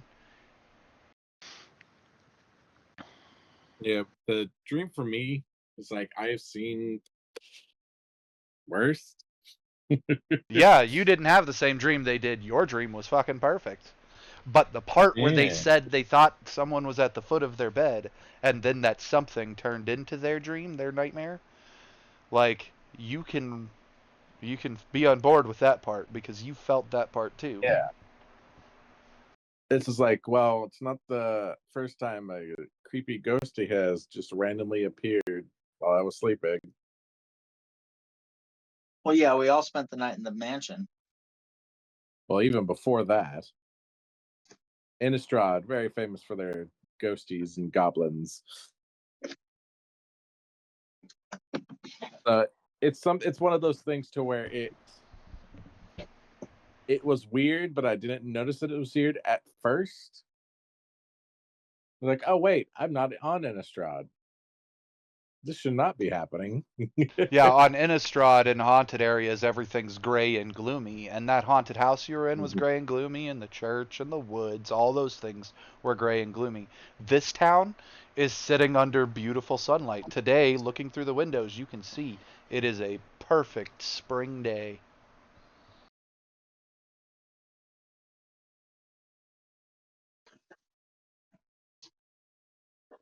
But yeah, no, yeah, it was weird, definitely. But if anything, it just piqued my curiosity.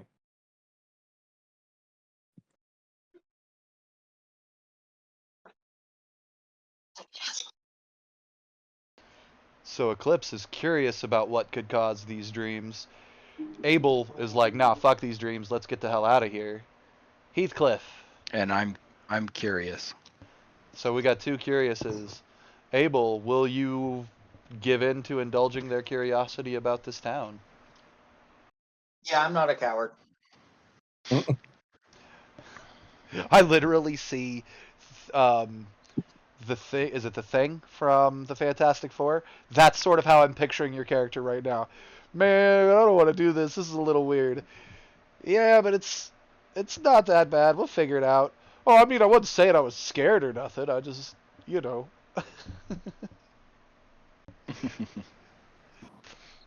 So, all right. You guys finish your breakfast.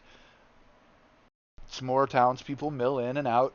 You've been informed that there's a provisions store as well as a miners' exchange.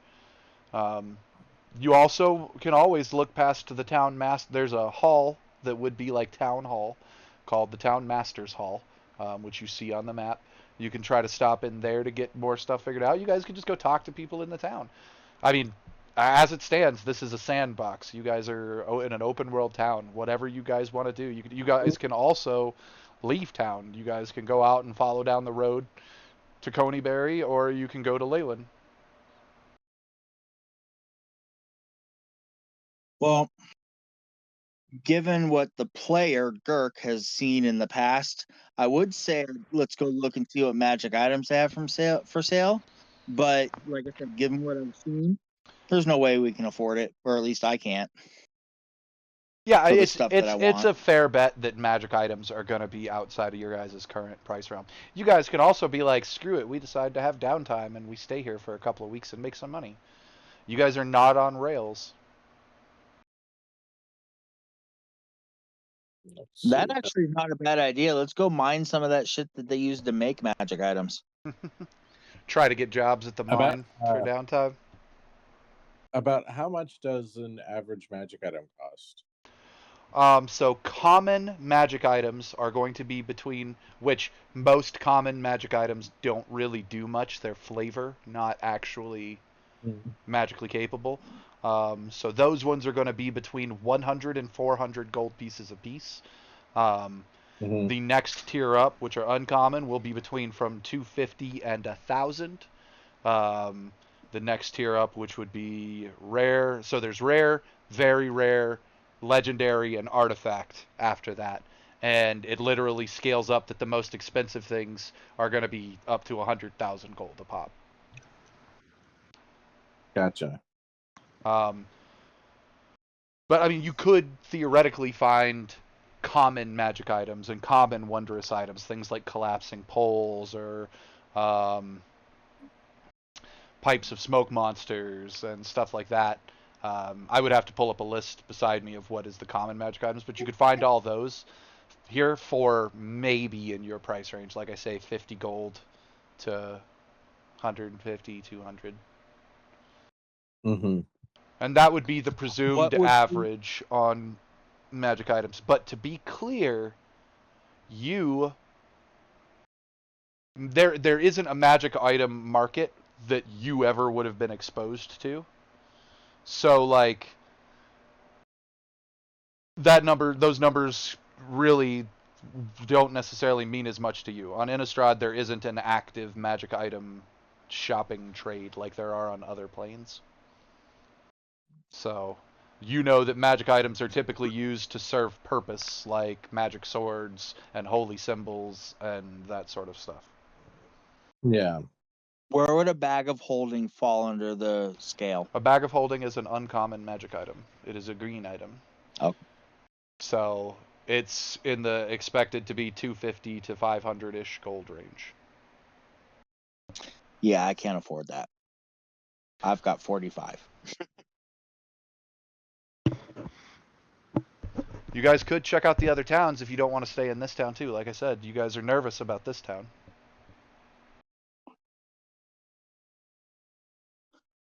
Well, I'm nervous. They seem to be okay with it.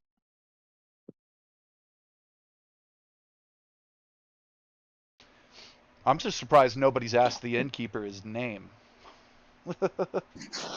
Like, you guys have met people in the town, the street sweeper and the innkeeper, and you guys have asked neither one of them their names.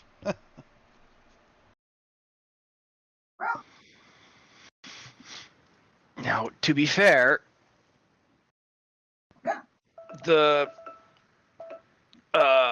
we haven't really had any interactions with the street sweeper, and the interactions we've had with the innkeeper have left us confused and untrusting. At least me. So I'm not sure I'd ask him his name. You just leave it like it is. All right, so what do you guys do? You guys finish breakfast. Do you explore the town? Do you explore the hillsides outside of the town?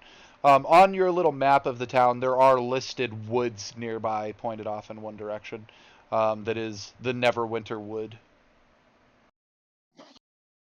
Like I said, I suggest we take a little bit of time and try and earn some money.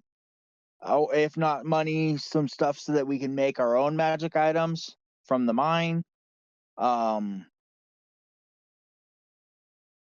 beyond that, I'm open to suggestions. Well, we could always go back to the mansion. Except for that one. You don't want to go back to the mansion? No, I want to burn that mansion to the ground. Wouldn't that be a reason to go back to the mansion? Who's talking about burning my home down? You look over your shoulder as a man who has walked into the room, looking not unlike the Monopoly Man. He has a top hat. He's in a fine suit. He's taken his hat off as he's walked in. He's pulled his monocle down.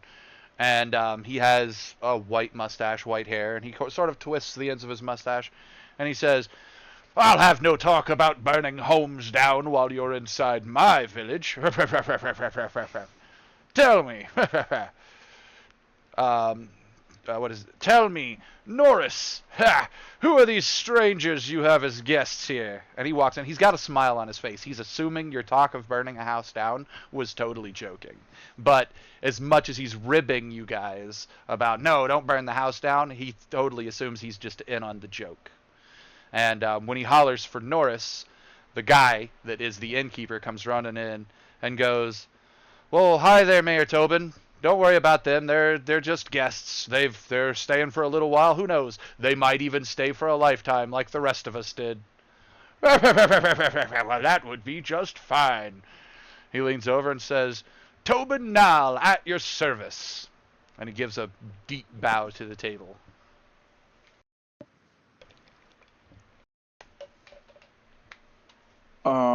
So this guy just interrupted your talk about burning down a house. That's exactly why I don't want to go back.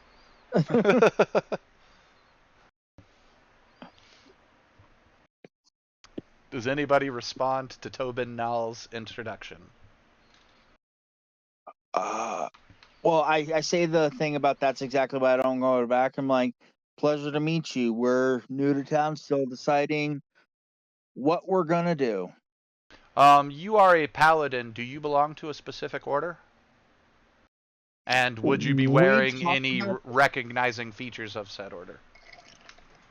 We talked about that when we made the character, but I don't recall where we came down on that. But if I do actually belong to an order, because I do have knightly regard, I would be advertising it as such.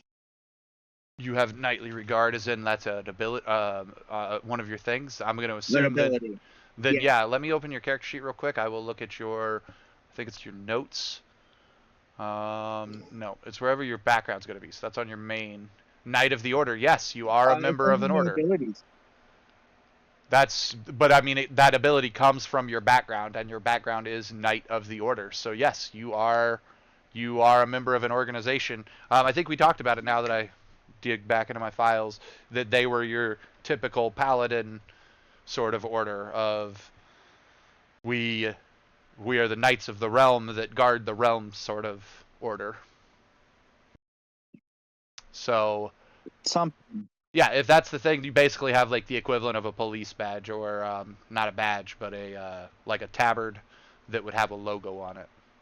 I will let you decide what the logo is on any particular point. But organizing that, he go, "Ah, a man of the law. Well, quite welcome to see you." Did you give your name? I'm sorry. Not yet, no. Okay. He would look at you as though asking your name. Abel. Well, able and ready then. Excellent. And you, sir? He looks at the cat, Eclipse.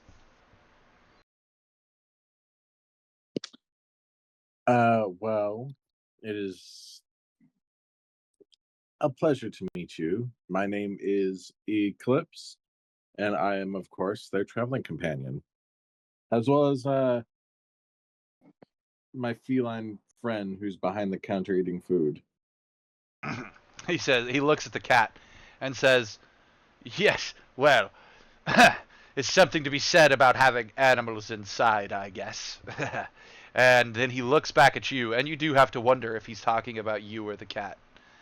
And he looks over Mhm. at Heathcliff, and he reaches out a hand to shake Heathcliff's hand when he meets him.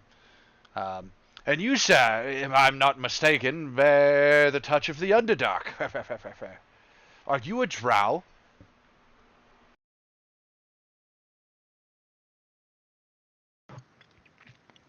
Not anymore. He's reaching out to shake your hand. When you say not anymore, he like pulls it half back and realizes that would be an impolitic maneuver to take his hand away, so he keeps it extended. But you can see a look on his face of like, what do you mean not anymore? I'd shake his hand and introduce myself as Heathcliff. He goes, right, well, and he reaches up and grabs the collar of his, or the lapels of his coat, the way a gentleman would, and you're pretty sure he's like wiping his hand off. You're not positive, but your passive insight is like high enough that, or passive perception is high enough that you're pretty sure he's like wiping your touch off. Like this guy has a very slightly racist attitude, and you can see it, and Eclipse saw it. It seemed like he was okay with you when he thought you were an elf, though, a drow at least. But after that, like, hesitation, now he's not sure. And I'm gonna call it out, but I've already forgot the exact words I wanted to say. that's not helpful. I know. I'm aware of that fact. I would like to. I'm gonna look at my hands and be like, are they dirty or something? He says, no. Not actually say anything. Oh, but you're just going to give it that look? Yeah, okay. Then he won't say anything either. He'll just hold his lapels. And he'll go, well, welcome to Phandalin. If you need any work while you're here, I'm sure someone can put you to task. In the meantime, Norris, grab me my breakfast if you would, sir. And he, like, walks away from the table and sits at a table all on his own under the window.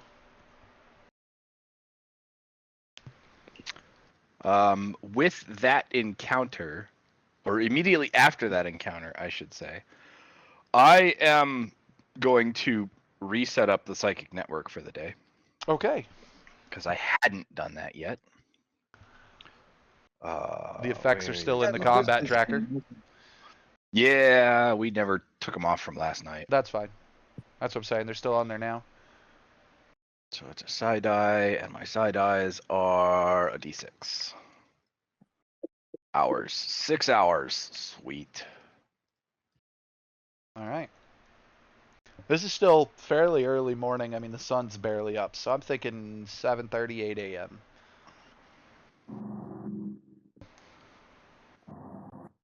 So you've set up the psychic network, and then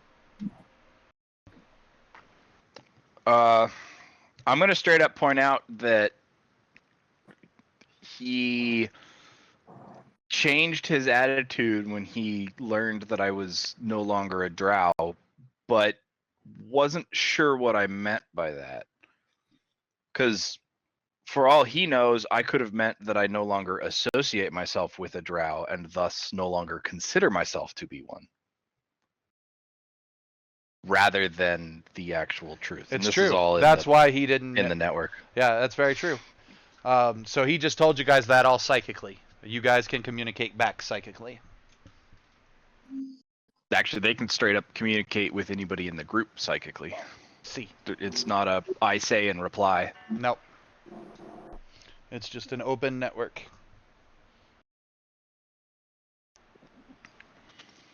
I figured this would be more private, also on the network. While I had a mouthful of food. So he goes to silently, psychically communicating to you guys. Eclipse, what do you think of all this?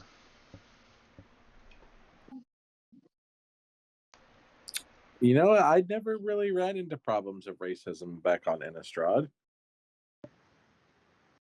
Definitely was not one of the strangest things there out of, everything else. So no one really had a problem with it. So I'm going to say I'm a bit I'm gonna be a bit ignorant on like just completely missing his racism. Okay. I mean, he quietly tried to hide his racism as best he could. He acted very political about it. Like, Mhm. like I'm gonna be racist, but not be openly racist, which is just as bad. But if it makes it easier to Yeah. ignore. So, like an American politician. Yeah. Well, I did kind of base him off of Colonel Sanders, so.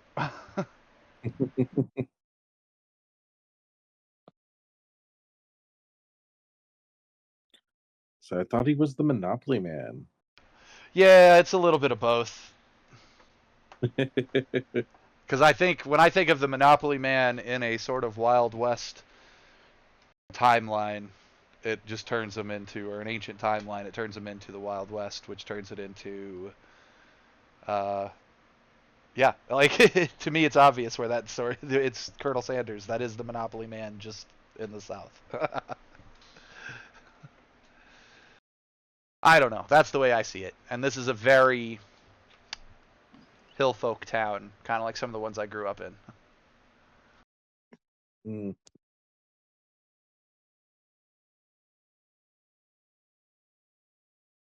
Also, because I'm basing a lot of the creepiness off of things like The Hills Have Eyes, which was creepy rednecks. Which again is my family, so like I've only got so much room to talk. But so in the psychic network, do you guys decide what you're gonna do for today, or are you guys just gonna sit here at the table all day? Because I need to know what your next plan is. Hmm. I've already given my opinion of what I think we should do. Which is just move on. Well, no, we should try and find some money. Oh, A way to make some money. yeah. Yeah, getting some money and digging a little deeper into this might not be the worst idea in the world. I would like to go see what they have at the stores prior to us deciding what we want to do to obtain said money. All right. Looks like we're gonna be trying to get some money. Money. Stores and money. All right. Well, we'll start with the stores. Like I said, you have the provisions store and the miners exchange.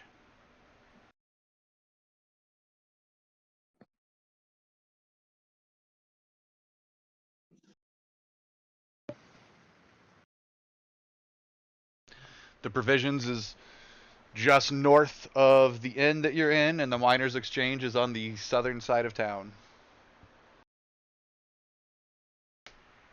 Yeah, well, we might as well run by the provision store first since it's closer.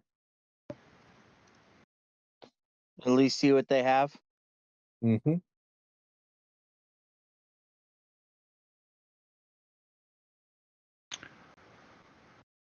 All right.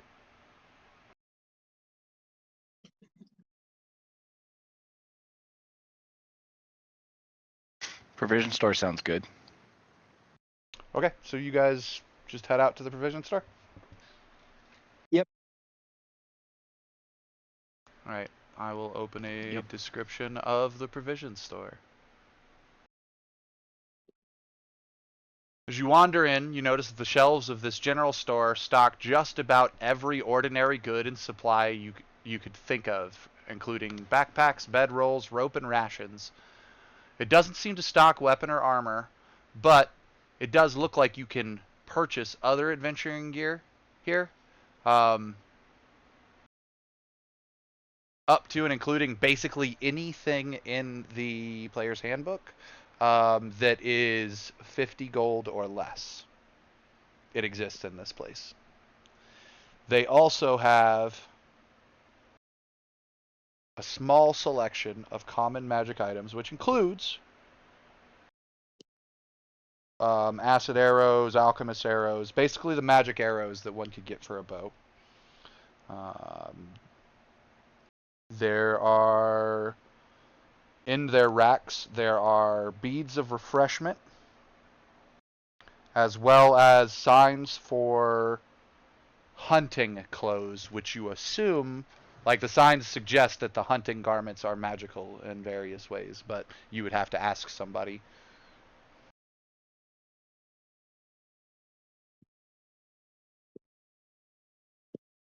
You'd also find fashionable items here, such as shift weaves and cloaks of many fashions. What else? Like, there's a lot here. Like, are you on the lookout for anything in particular? Provision store, just stocking up for provisions, and then just the basics. You know, if we ran out of rations and shit like that.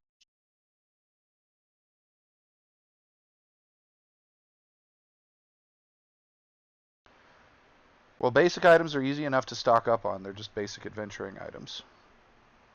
Yeah, that's what I would be looking for at the provision store. Okay, again, so are your rations in need of replacing? I'm currently looking at ration prices. There are packs here, like I said, backpacks. So you could buy a burglar's pack or a dungeoneering pack, or basically the packs that would normally be in the standard starting item packs that include. I don't really think so. Okay, because if you're not looking for anything specific. Yeah, no, I think I'm. Because I I'm think I trying to just figure came out how here much to- money cost I'm supposed to tell you for specific numbers here. Oh no, I think I just came here to appease the rest of the party. I'm waiting to see what they have at the other store. Okay, this place also includes shit like healer's kits and stuff like that too. Oh, maybe I'll buy one of those. Healer's kit is 5 gold. Like I said, anything that's in the standard adventuring items can be found here. Yeah, I'll buy a healer's kit. Healer's kit has 10 uses. As an action, you can expend 1 use of the kit to stabilize a creature that currently has 0 hit points without having to make the wisdom medicine check to stabilize them. Oh, I already have lay on hands. I don't really need that. I would like to sell my leather armor. Okay. So you just walk up to the counter and plop some leather armor onto the counter? I don't know if I'd plop it onto the counter. It's currently just in my backpack. I would ask if they purchased items. Yeah, you see a couple And of if they gnomes. did, I You see would- a couple of gnomes running around that look like potential shopkeepers in this provision store, and they have one human behind the counter as well, a human woman. So do you walk up to the gnomes or the women? I would walk up to the woman because the gnomes. It feels to me like they would be more to help people find something, not do the actual purchasing or selling. Fair enough. So you walk up to this woman. She has got brown hair. She's a human woman. She's got brown hair. It's up in a messy bun, and she's wearing just a simple, sort of blue dress, nothing fancy, with a white apron. It's very like Belle from Beauty and the Beast, like commoner outfit. And she just sort of glances up at you and says, "Can I help you? Welcome to the provision store. Can I help you?" I have some armor and some I'll say jewelry that I would like to sell. Well, I'm not trying to be like suspicious about it, but that's the way that it's coming out of my brain and mouth. okay, yeah. She says, "Well, you might do better down at the exchange because they auction gear off. But if it's just simple gear, like I don't know what kind of armor you have, but it's just simple stuff. Yeah, we'll buy some of that stuff back for scraps."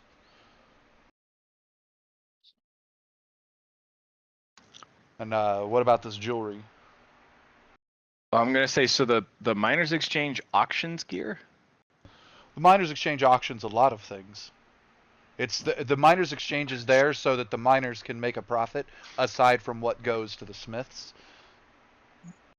because they had realized they weren't making enough money as compared to the smiths that were crafting the products that were being made from their stuff. So they created their own exchange. Hmm.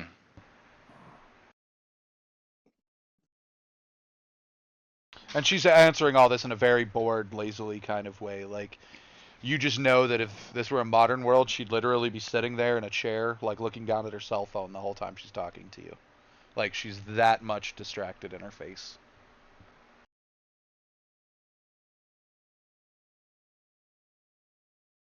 Okay. Well, the armor is just basic leather. The jewelry, however, and I take out the velvet pouch that contains the 9 silver jewelry that I got at some point. Mm-hmm. And I would dump it out, but in a Not aggressive manner. yeah, well, kind of a careful manner. You see the bag, you wouldn't dump it out. I mean, yeah, that would work. Just opening the bag. I am trying to look at what you actually have for this thing in your inventory. It It literally loads. just says silver jewelry.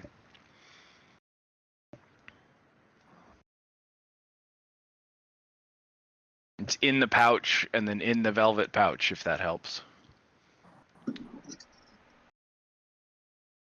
Okay. She sort of rifles through the jewelry a little bit, and she says, "Well, I could give you 2, maybe 3 gold for the leather scraps." She gestures at your armor.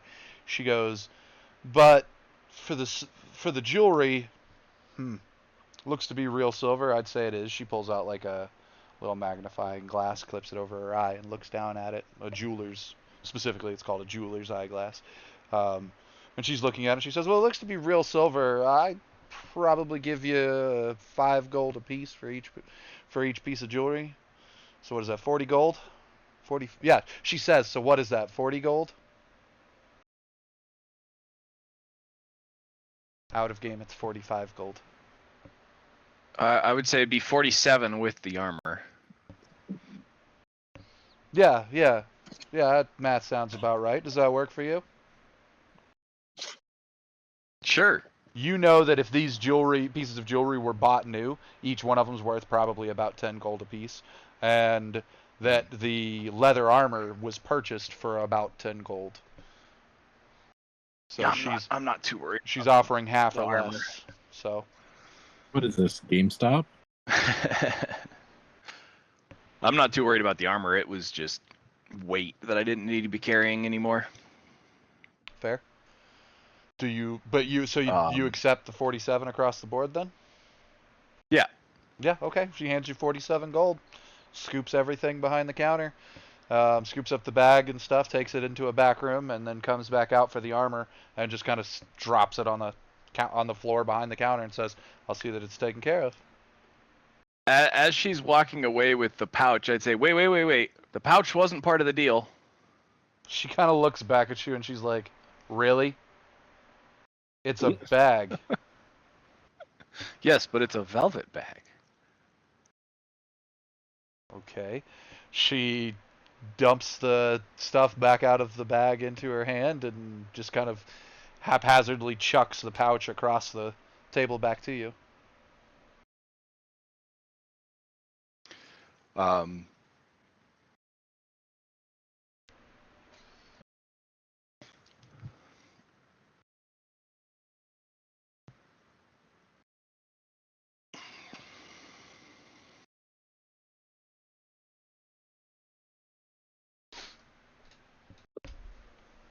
trying to think of what I want to say. And since I can't, I would say, thanks for taking those for me. I'm going to go look around a little bit and see if you don't have something that I want.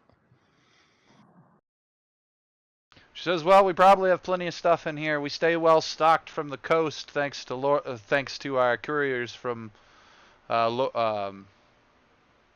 My brain just farted on the name of the town. It's Coneyberry and Laleon, Lorelion, whatever, that town over there. She says our courier sends good stuff, so we keep well stocked on basic provisions from the coast. Good to know. Thanks.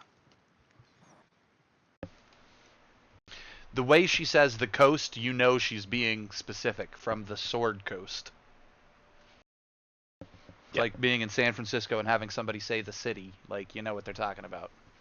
I think most of the U.S. knows what you're talking about when they say the city. Yeah, So but much media. it's specific when it comes to San Francisco. That's fair. So, all right, yeah. She collects the stuff and sends you back about your way of looking at the wares. Eclipse, what are you doing? I think I'm good here for now. I am curious about the auction at the Miners Exchange. Because I have a few things that might auction off, maybe. Okay. So do you tell the party that you don't think there's really anything here you want? You guys can also ask her about magic items, like I say, but you're probably going to want to ask about specific things. Yeah, I think I'll probably wait until I have, enough money to buy one before I ask. Okay. How much money do you currently have? I want to say 70 gold. Okay. Well, I mean, you could. There may be something in here you could buy, but there would probably only be like one thing. But yeah, I'm good with waiting. Okay. And Abel, you see him make this exchange at the counter.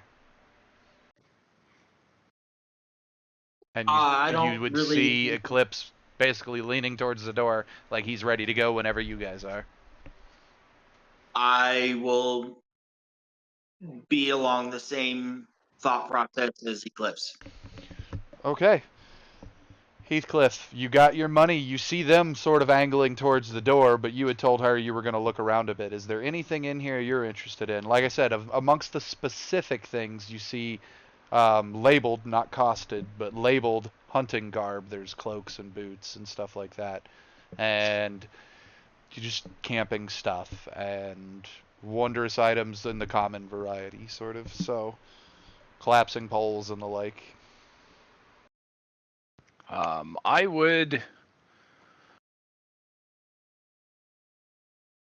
I do have a couple things I want to get, but I would go towards the hunting armor and maybe snag a gnome on my way and ask him about it.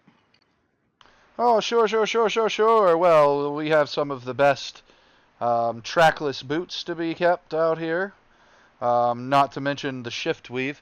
He points to the clothing, and the shift weave, as he touches it, it looks like town clothing, but he squeezes it again, and it turns into like safari clothing, and he squeezes it again, and it turns into waders for moving through a swamp, and he squeezes it again, and it turns into so it's got 5 separate outfits in them, and other than one that's town clothing, all 4 are effectively camouflage or like environment, like they're hunting clothes. They're for going out in the swamp or going out in a jungle or for going out in a desert or that sort of stuff. There are some, I forget what they're called, but they're effectively the night vision glasses that are in that are in D&D. I think they're called eagle glasses, something like that. Amongst this stuff are piles of, whoops, I'm looking at the wrong category. Are piles of, like I said, weapons shot. So like magic arrows, acid arrows, arrows of whooshing. There are lots of arrows of whooshing.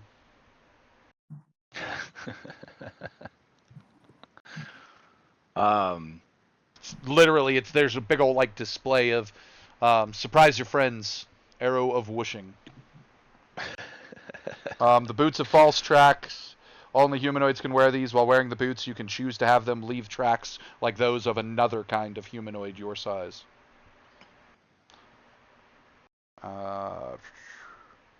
There is How a much are there the is a candle of the deep. There are 5 candles of the deep, which is a candle that is not extinguished when it's immersed in water. It gives off light and heat like a normal candle while fully submerged. There are cleansing Okay. stones. How much? Cleansing stones are 1 foot in diameter, engraved with magic sigils. When touching the stone, you can use an action to activate it, and it removes the dirt and grime from your garments. How much are the night vision goggles or the whatever you called them afterwards? Now I'm gonna have to find them. Okay, give me 1 second to find them. I know they're in here.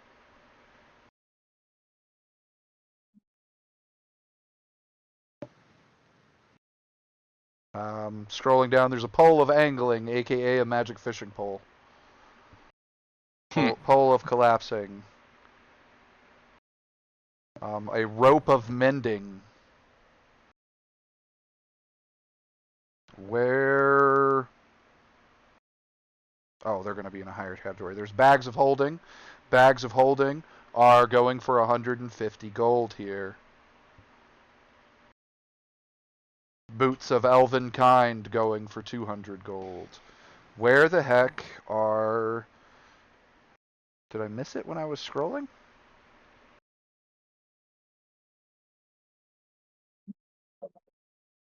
Eyes of the Eagle. There we go. They are an uncommon magic item. They're going for 200 gold. Dang. Eyes of Minute Seeing is also 200 gold.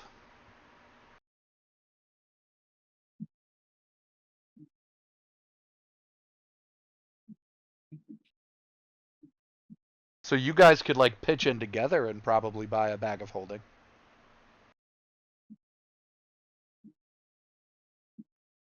Otherwise, most of the stuff here is lesser. There's also Veterans Canes, which Veterans Canes are sword canes.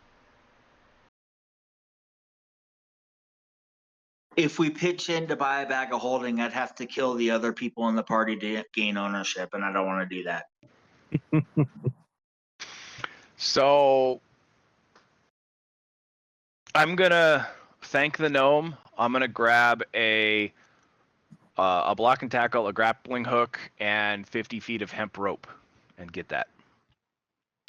Block and tackle, grappling hook, and 50 feet of rope, and what now? That was it. Okay, so now I gotta find block and tackle is 1 gold. What was the other things? The grappling hook should be 2, and the 50 feet of hemp rope is 1. It's listed on there. Yeah, they'll go for base price here. No, I, because you said they had any of the Yeah, like that's what I'm base saying. equipment in That's the what book, I'm so I saying. went and looked it up. That's what I'm saying. Whatever the base price is in the book for said items, they're not marked up here. So just Okay. grab what you need and adjust your gold. Like I say, honor system. I trust you. All right, I'm gonna get these added, and I'm gonna follow.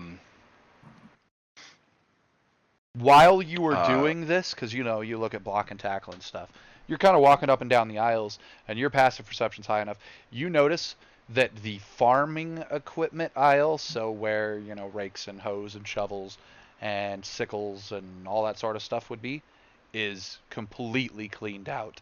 And in fact, as far as rope goes, you get the last rope in the store.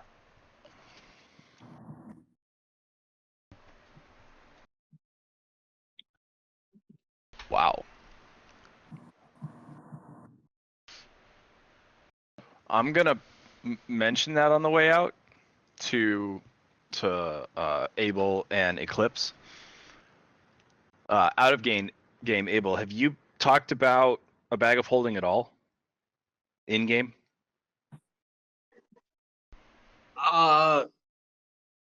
I know that I was looking for one, but I don't know if I've mentioned it in game. I know I mentioned it at the beginning of the game, but I don't know if I've mentioned it to the party. But if I had to say something, like I would have mentioned it in passing. I guess, but it is something that I do want. Yeah, if Like, it's something he does want, while you today? guys were sitting at the town, like you guys learned the place had magic items, and while I want to go look for magic items or money to get magic items, would you have mentioned it in that conversation? Probably. Okay, Most then we need to do a little tiny bit of retconning, because I would have mentioned that we had the bag of holding from the first time with the mansion, but I would also remind everyone that there were claw marks leading into the bag. and Well, we have like yet something to was open it. like something was drug Yeah. into the bag, and you guys are yet to open Yep. it. So you guys do have a bag of holding currently, I have it on me, actually. and you guys were told the story of bagmen by Eclipse. Eclipse knows of a monster type known as a bagman that lives, or that is mythologically believed. No one's whoever has seen one has lived to tell the tale. They are believed to live within bags of holding, and they can travel from bag to bag.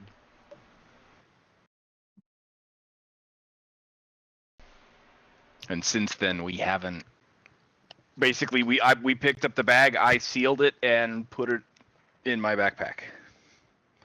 Yeah, And you we guys were haven't like, "We'll address this Touched or later." discussed it since. Yep.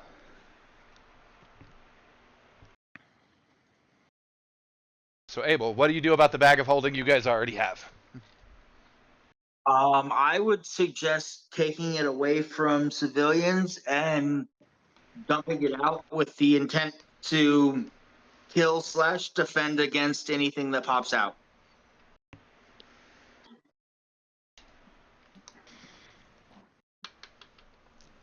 How about we go see what's over at the Miners Exchange, and you guys can sell or auction your stuff, and we'll see if we can't set up work for tomorrow and then head a little bit out of town. That's fine, except for I don't have anything to sell. I look through my inventory. Yeah, Eclipse picked up most of the sellable stuff in the house with like tea sets and stuff like that. Fair The enough. only thing I have is a reliquary, but I'm fairly certain that that is for me, not for to be sold. It is helpful Yeah. if you have it and don't sell it, yeah, probably. But like, you do what you got to do, man. It's a choice. So he wants to head to the Miners Exchange, and he did point out, hey, I've got one. We'll look at this later. So my thoughts are Miners Exchange, Town Master's Hall to see if there's work, and then head out of town and open this bag. Eclipse, do you agree with this plan? Yep, makes sense to me. All right. Where is the Miners Exchange?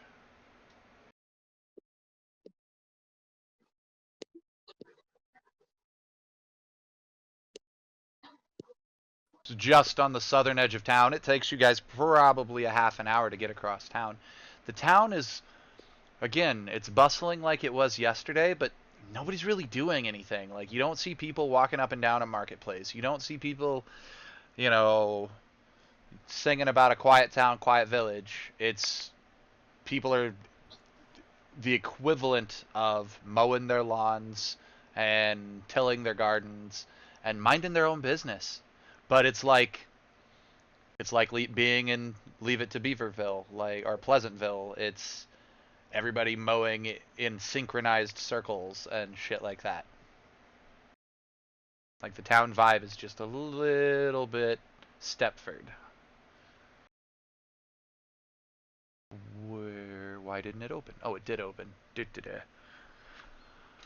Miners come here to have their valuable finds weighed, so there's lots of scales in this place, and paid out. The exchange also serves as an unofficial records office for the town, and you guys see at the back, there's basically just stacks of filing cabinets off to the side, and then a stage that you can presume is being used for auctioning. There is 20 or 30 dwarves wandering around in here, and I'd say a dozen gnomes, as well as a handful of humans, and everybody's just milling about trying to get work done. You do see crates of stuff. Nothing is set out on display. There are no display shelves to come in and purchase stuff.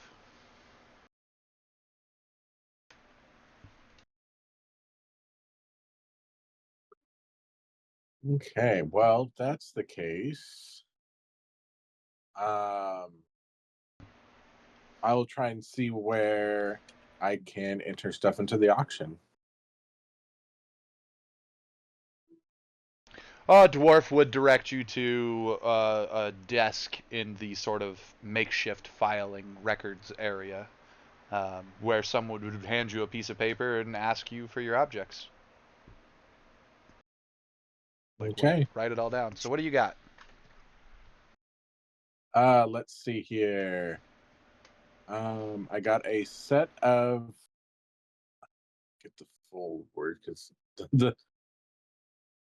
Let me read. Just edit now. Clipboard. Just create that. Delete that. I don't know. I'm assuming it says last meal. So I have a set of royal silverware. An antique tea set.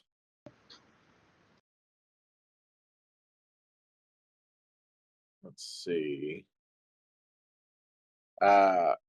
Perfume bottle. If I remember right, this pouch full of mech leg parts was for what's your face, right? Antique tea set.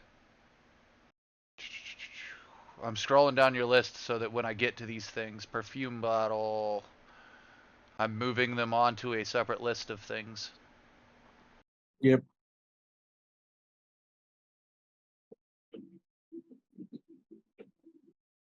If it drags, why is the perfume bottle not dragging? Thank you. Good gravy. Did you get the silverware at the top? Oh, a set of silverware. No, I was like looking for the word silverware, and my brain saw a. Sorry. And then the pouch full of mech leg parts, that's for what's your face, right? Pouch full of mech leg parts. Yes, that is for you to take back to Ez. Yeah. Let's see. That is back to Ez's broken leg. Yeah. I have a scimitar.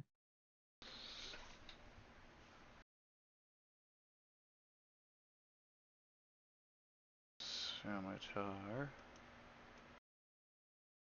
Dang it. It grabbed the map for some reason. The map was behind your character sheet. What the heck? That was weird. Crap. And now I lost the character sheet I'm trying to drop it on. Because it also moved behind the map when the map was grabbed.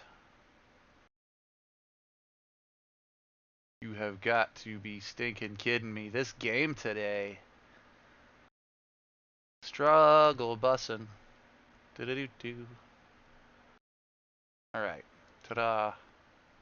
Ta-da. Alright, where was I? Scimitar.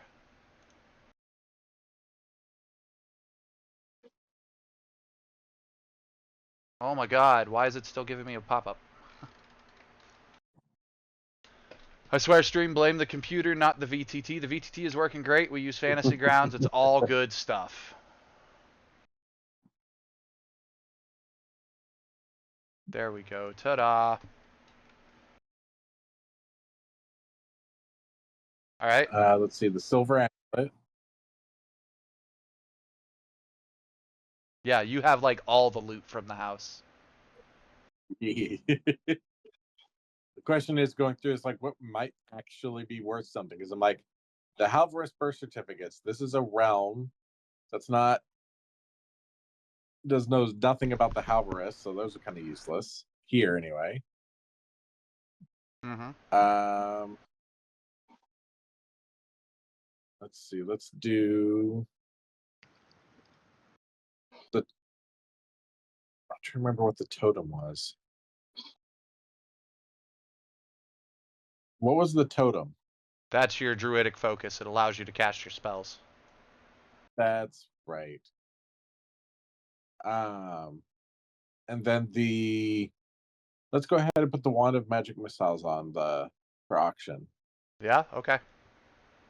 Mm-hmm.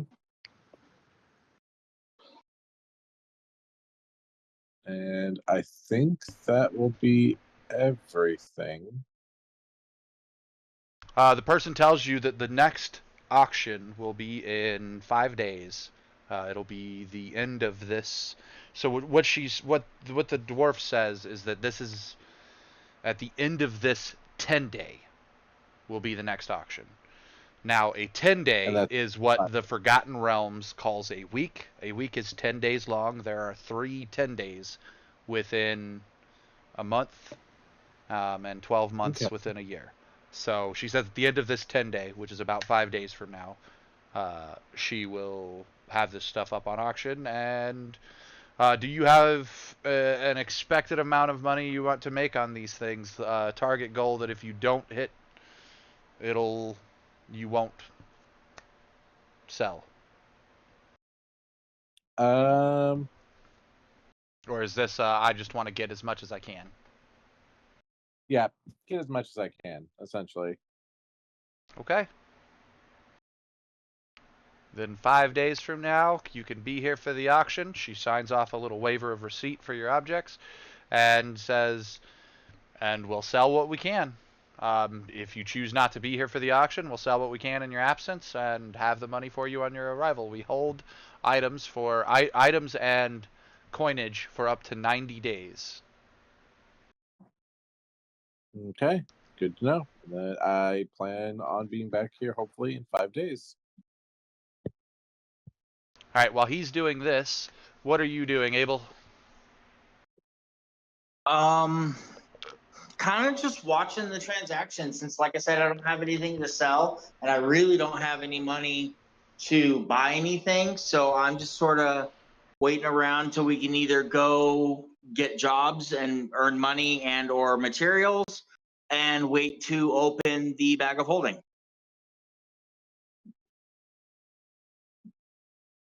All right, and as for you, Heathcliff? I might browse around a little bit, but I don't have anything currently that Are you browsing in the records area, or are you just like walking around looking at crates of stuff? Just kind of walking around looking at crates of stuff. Yeah, for the most part, you'd see... Not really looking for anything in particular. For the most part, you see like hewn ore sticking in most of these crates. Other crates are filled with things not dissimilar from what Eclipse has just dropped off. Most of it fairly fancy, lots of silver and gold, jewelry, equipment. There are crates of armor and weapons. That's really it.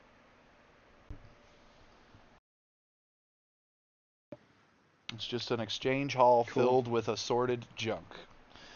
Nobody really bothers you guys either. As long as you guys don't try to take anything, people seemed content to let you guys just sort of wander around in here. As far as they're concerned, they're minding their own business, doing their jobs. Who are these, you guys, who you guys are is irrelevant to them. Right. So, alright, the exchange is complete. You guys finish and wander outside of the Miners' Exchange. Where to next? Do you head to the Town Master's Hall? What do you do? Well, the Town Master's Hall would get us like what we could do for work, right? Presumably, and that's also what the mayor said. If you're looking for work, you can check the Town Master's Hall. Okay.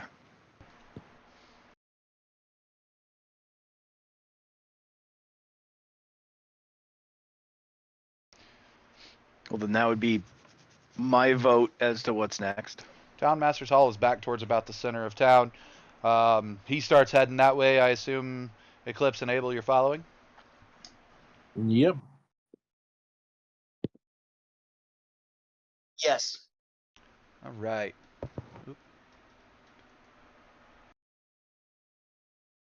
The Town Master's Hall has sturdy stone walls, a pitched wooden roof, and a bell tower at the back. There's a job board right next to the front door, which features a sparse number of notices on it, which as you're approaching, you can already tell are all written in common and appear to be written in the same hand.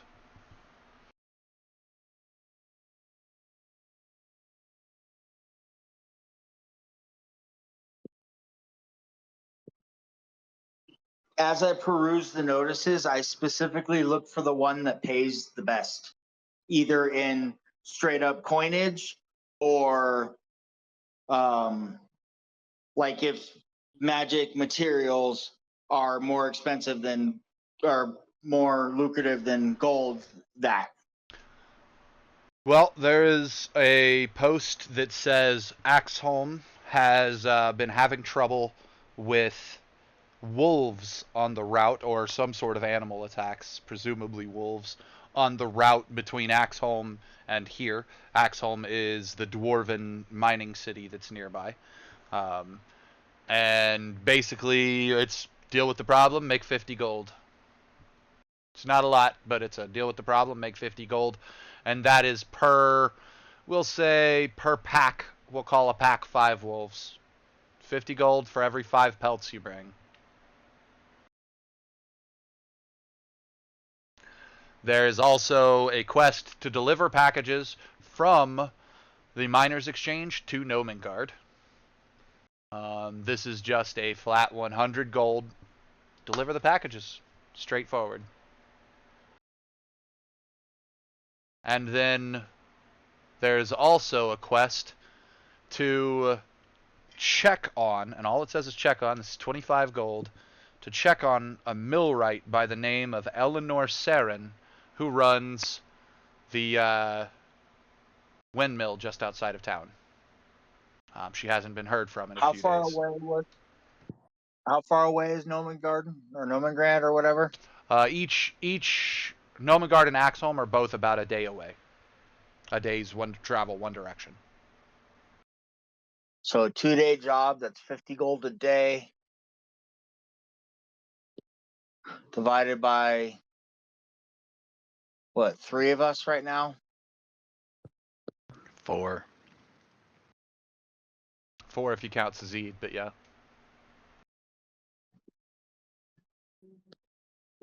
Math.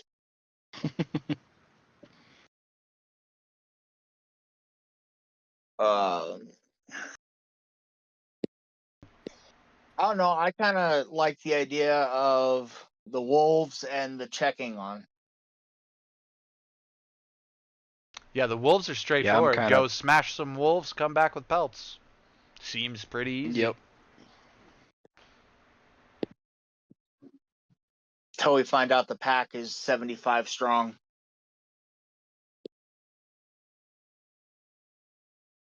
And as I for hope not. checking on someone, she is a little out of the way from Axholm, but it is arguably on the way. It's like a triangle. She's midway out, but arguably not straight on the path. So you'd have to go find her and then come back on the path towards Axholm. And yeah, they say see Town Master Mayor Tobin Nall for payment after completion. And you guys notice that the house on the map that says Harbin Wester's home, that's actually not Harbin Wester's home, that is the mayor's home. You guys have any preferences? I mean, both wouldn't be a bad idea. Yeah. Well, if we're going to do the check on, we might as well do the other one. Exactly. That's what I was just saying, is do the wolves and the check on.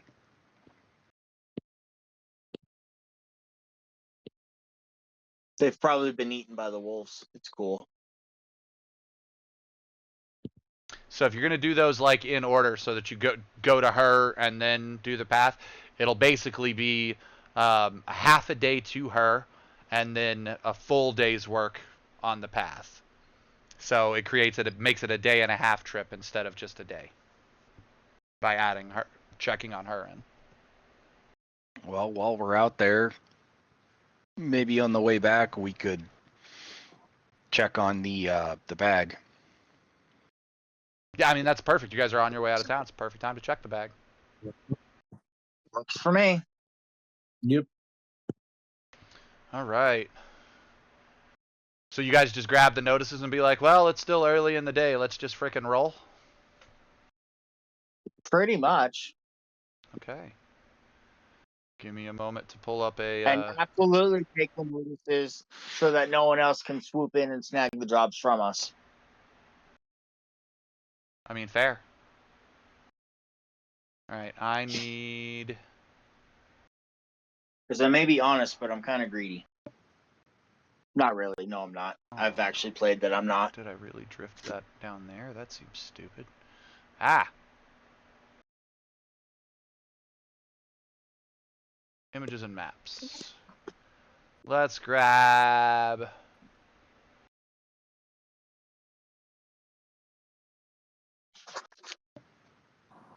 I mean, I just need one that's a forest. Hey, guys. Yeah.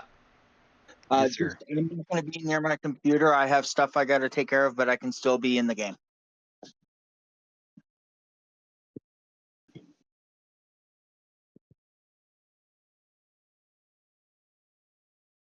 Perfect.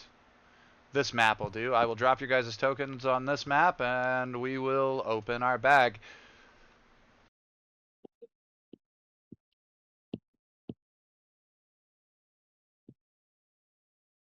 I presume this thing is gridded. The token froze. Helpful token. You should. Oh, I see why it's having issues.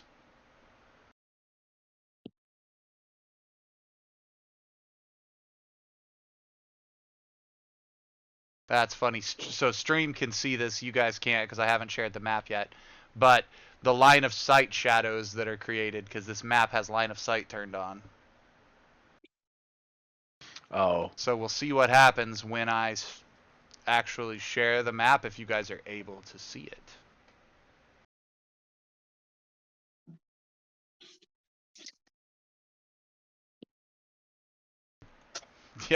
Yeah, the map is being treated as dark right now. So line of sight is screwed up, I can already tell, because Fick will not, or Abel will not be able to see anything, and your other two people will. Why I was really hoping that they were basically night vision goggles and not the eagle.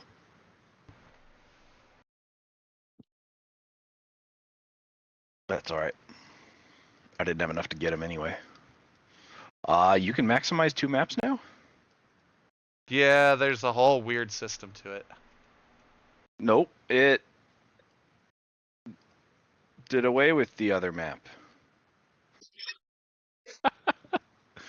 I was expecting it to act like it used to, where you'd maximize one and it would shrink the other one back down. Heathcliff, what's that map look like to you? It looks like the town of Phandalin because it did stupid things when I tried to maximize it. So that's the one you lost, was this one? Yeah. Apparently I can't share it twice.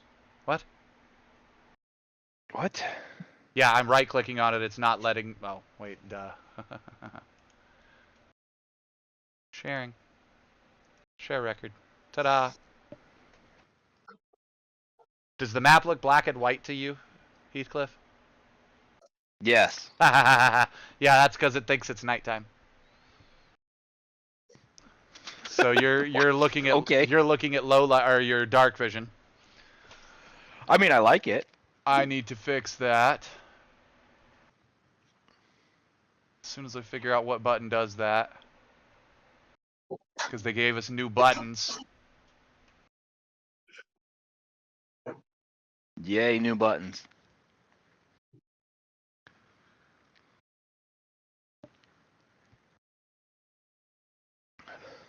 I unlocked it. If I unlock it, I can enable disable lighting. Disabled the lighting.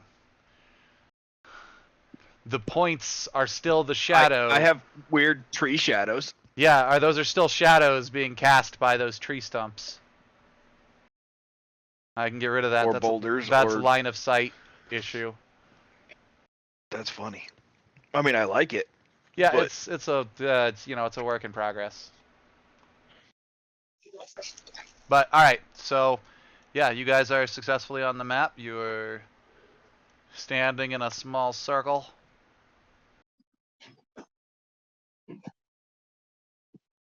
Square, go on the grid like you're supposed to.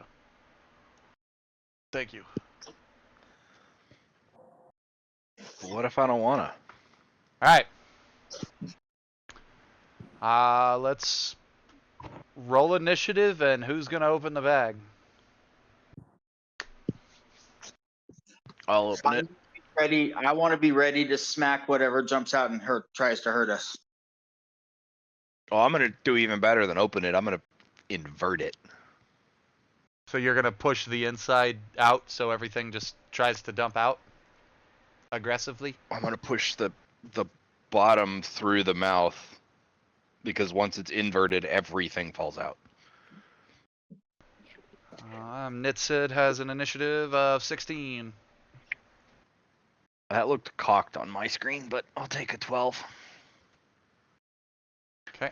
Considering it's a digital die, I don't know how it can be cocked. It really can't.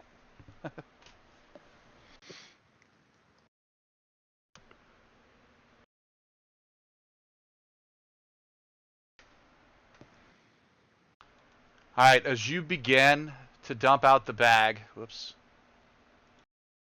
as you begin to dump out the bag, Nitsid leaps to the ground and is looking at you like meow, meow, meow, and starts just sort of yowling at you as you do this.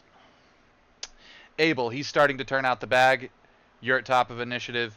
You just ready your weapon? Yep.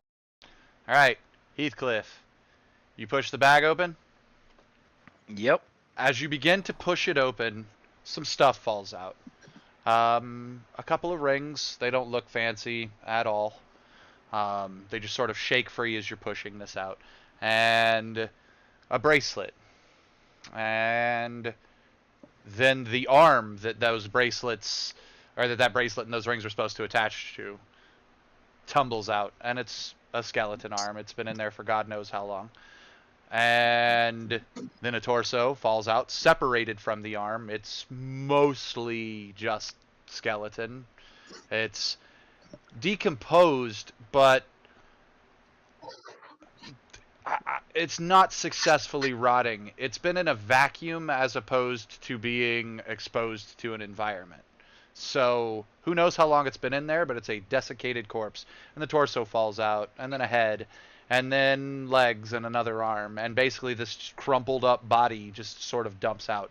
And there's nothing else in the bag. The bag is completely empty. There's just a body on the ground.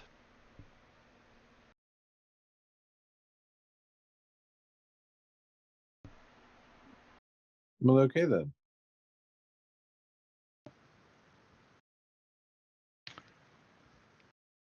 Do I still have things I can do? Well, yeah, I mean, you can react to the fact that you just dumped a body out.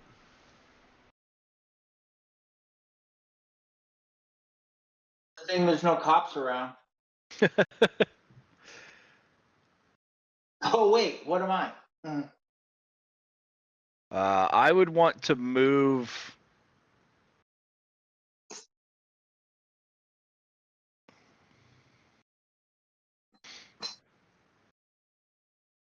I would want to move the body essentially off of the rings and bracelet and go to pick them up.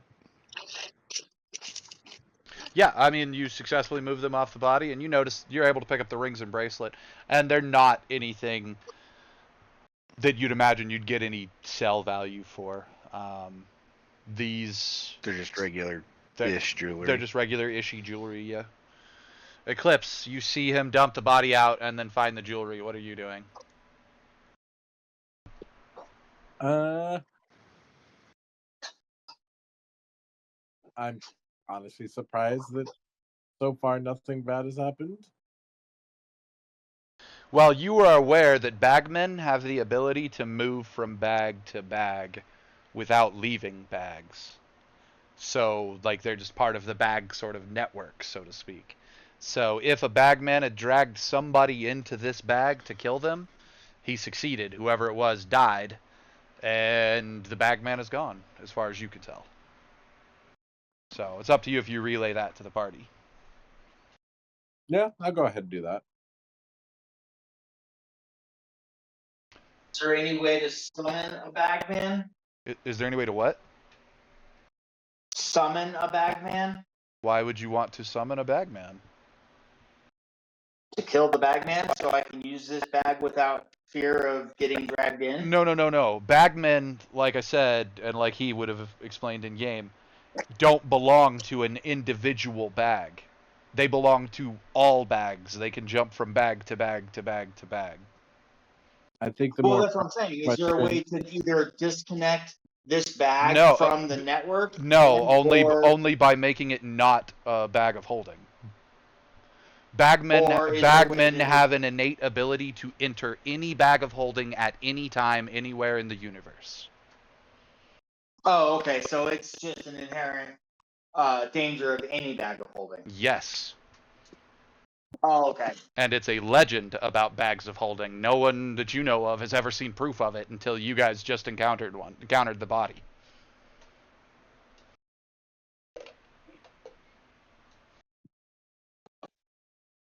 That we're not even sure is proof. There were things at the scene originally that implied bagmen, and that's what gave Eclipse the thought process, because he has heard the stories before. Because I decided that bagmen are less legendary on Innistrad, because Innistrad is the plane of monsters.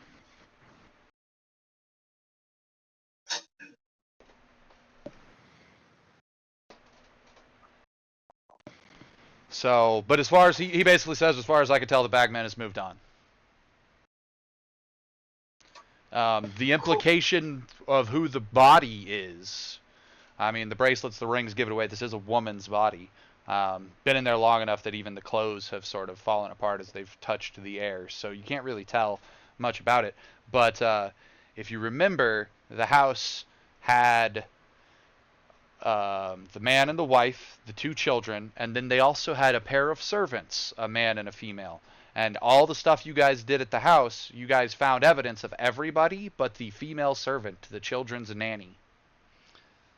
The one that theoretically Mr. Halvarist, head of the house, had an affair with before everything went down.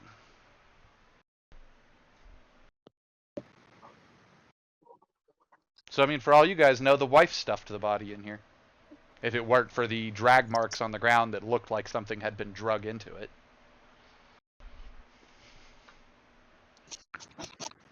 Technically, she could have staged that too. It's true. So do you guys like debate all this as you're flipping the bag back the correct direction, or like what? Yeah. And I look at the group. Do you guys mind knowing that I'm the one who wanted the bag in the first place? Do you mind if I keep it? Go ahead. Go ahead. Groovy. Feel more comfortable than me carrying it. So you guys just kind of like walk away from the body you dropped in the woods as you're having this conversation over who gets to keep the bag? No, You got- I'd probably still be there, because I would want to lay them to rest properly. Ah. That would help. You guys have the conversation about the bags. You turn to lay the body to rest, and you notice Knit chewing on one of the arms, like trying to pull the whole arm into its mouth. If it could.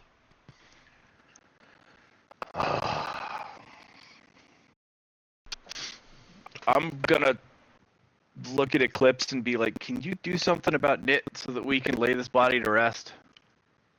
It's like, well, if it's helping get rid of some of the bones. You're just like, as long as it's hiding the evidence. It's not an evidence thing, it's a spirit thing.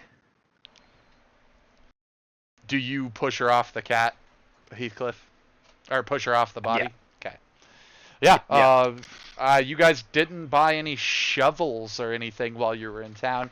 So you're kind of gonna have to dig by hand. Didn't think about that part. Note to self in the future: keep shovels in your inventory. Can I just do this? Nope. Actually, I'm gonna use my crowbar Just use your crowbar as a makeshift digging tool. and my hammer and pitons if we need to. Well, and I see Abel using his big ass claws too. What were you about to say, Eclipse? I do have wild shape. I can technically transform into a wolf. You could also turn into your giant Or a badger badger. form, and your giant badger Yeah. form has a tunneling speed. So presumably you can Exactly. use the tunneling speed or burrowing speed to create the hole necessary. Is that your plan? Yep, that is my plan. So they start digging at the ground with their tools in their hands, and you just turn into a badger. Do you like walk up and like headbutt them, or do you just shove past them and start digging where they are, or do you dig your own hole in a separate spot? I just, go by them and start, digging. Describe your giant badger form. You're a badger that is the size of a medium-sized creature. So you're a badger that's like the size of a horse, a small horse. Yeah. So yeah, just essentially a yellow and black to match my fur.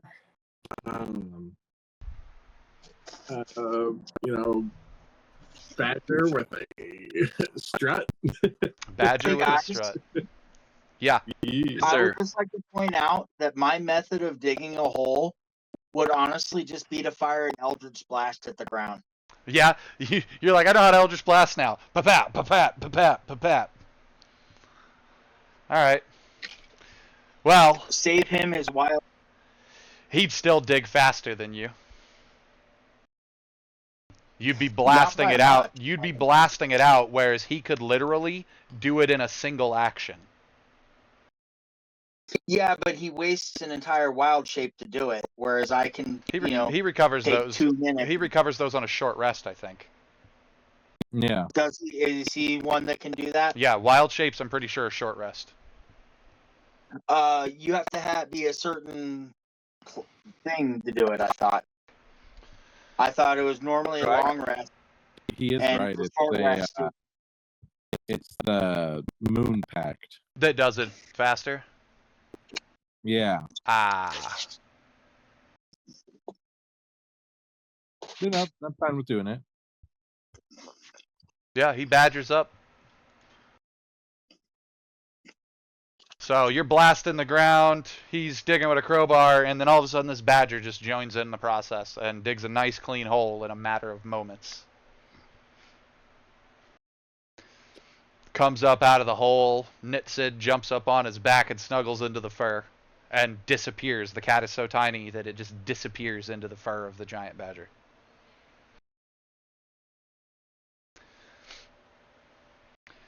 Eclipse, you hear a voice from somewhere on your back that is said out loud, not in your mind. You hear this out loud. No one else hears this somehow.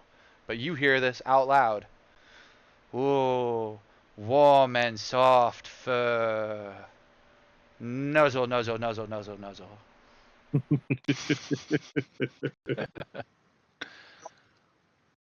And then it literally just disappears into your fur. The thing has turned itself into a tick. It is latched on into that fur. It's like, go ahead, take a nap. I'll probably stay in this form for a bit.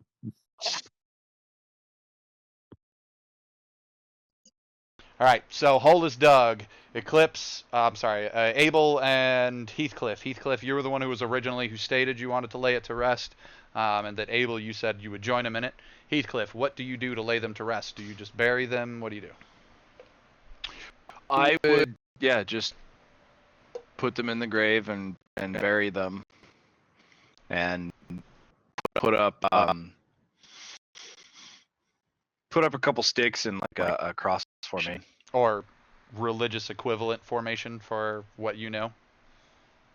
Yeah. Okay. I know quite a bit. Well, that's what I'm saying. Like, a cross is a Christian symbol, not necessarily a D&D symbol. Fair enough. So, do you use... Grave marker. That's a generic grave marker. Do you say any words or anything? Like, I'm wondering if I'm over here trying to figure out if I need to ask you for a religion check on anything you're about to do. I don't know how knowledgeable your character is with religion. I don't think I would.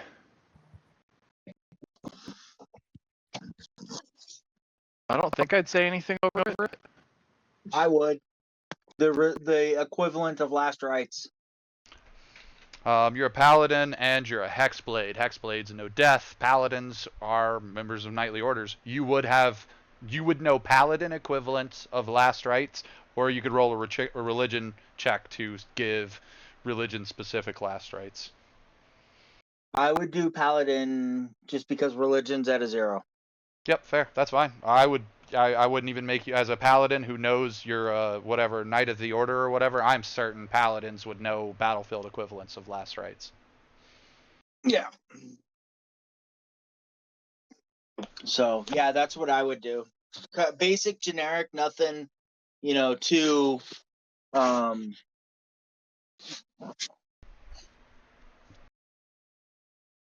too specific. All right, you successfully say your last rites. You guys start filling in the hole. While you're filling in the hole, burying the body, saying the words, the sky begins to gray up. Not the gloomy gray that you guys know from all of the haunted areas. Just a typical gray, sort of drizzly afternoon weather begins to start. You hear thunder in the very far distance. Far enough that you're not even sure if the storm's actually moving this way or just happens to be like going beside you guys. Time to head back towards the wolves. Or find a... No. Because we still need to go check on... What's her name? Aha, head towards Umbridge Hill. So you guys decide to head towards the windmill then? Yes. Okay, you guys manage to head towards Umbridge Hill, which is where the windmill is. I need to pull up the description of Umbridge Hill so I can read it to you. Did you by chance put the bag of holding in my inventory? I could not transfer it and didn't have a chance to ask Fizzy to. So I will be transferring it. Okay. Umbridge Hill.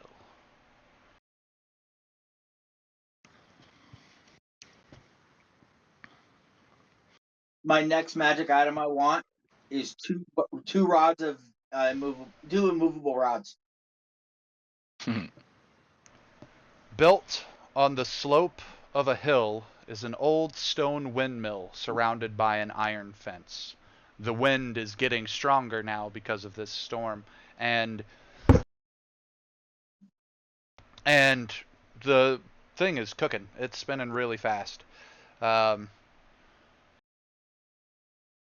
actually thinking about using this cannon mission, but I don't think I'm going to. You do hear a woman scream from inside the building. She looks out the window as though she's trying to climb out, and the window is too small for her to climb out. And as she starts shoving her way out this semi-broken window, she looks up and sees you guys and says, "A little help?" And I think we're going to actually wrap right there. So... She's in trouble. Give me 25 gold. Oh, well, we checked it out. 25 gold. Solid. All right. I want to say to my players, thanks so much for the first trip back. I will try to get music and stuff up next time so that we have a little less struggle with immersion and stuff. Like the sound bites actually help. Oh, look, and I'm looking at chat. Looks like FC and Raging Aqua has made it in. Raging Aqua, welcome, welcome. I don't know if you're still here, but welcome, welcome. I much appreciate your visit. This is one of my new followers, first-time chatter. And FC, I want to say welcome. It's the first time you guys have seen me play D&D on here, so pretty excited. I hope you guys stuck around for a little bit. We will be back in 2 weeks' time with more Exiles Into the Mist. We also will be back Monday. I'll be back actually tomorrow with more... well, I'm glad you stuck around. That's great, Raging. For anybody that doesn't know, I've actually bragged about this guy a couple of times now. Always, always respect your customer service guys. Like, I reached out. I was having a problem. I was a complete, like, from the moment one, I was like, I'm going to be this jerk that's calling and jumping down somebody's throat when it ain't even their fault. So I warned him 5 seconds into the call, like, this is what it's going to be. Anyways, by the end of the call, dude was providing support for my channel. Look at this. So always be kind and respectful to your customer service agents. They got a hard job. Have their back. Whatever they're doing, have their back, because you just don't know. They don't deserve it. It's not them that did whatever you're mad at their company for. Anyways, that's a tangent. Tomorrow I will be back with more Blue Dragon for Akira. I hope you guys come and check that out. It's been actually pretty great. It's such a beautiful game, and like I say, still holds up despite being an Xbox 360 game. On top of that, tomorrow night I will be continuing more Star Trek. We're almost done with our STO streams, and I will be adding Star Trek Resurgence as a first reaction new gameplay. So, because for whatever reason, you guys at night love my Star Trek streams. FC knows what I'm talking about, Agent 99. Either way, I appreciate all you guys. I hope you guys like what you see. If you did, click those follow and subscribe buttons. Sometime between now and 2 weeks from now, when the next episode goes up, we will have 2 new episodes live on YouTube of our wonderful game here. So I hope you guys like what you see. So that's a bye from me. I'm saying see you later, and I'm going to assume the guys in my crew are going to say the same thing, so I'm going to let them say bye now. Did we level up? Not this time.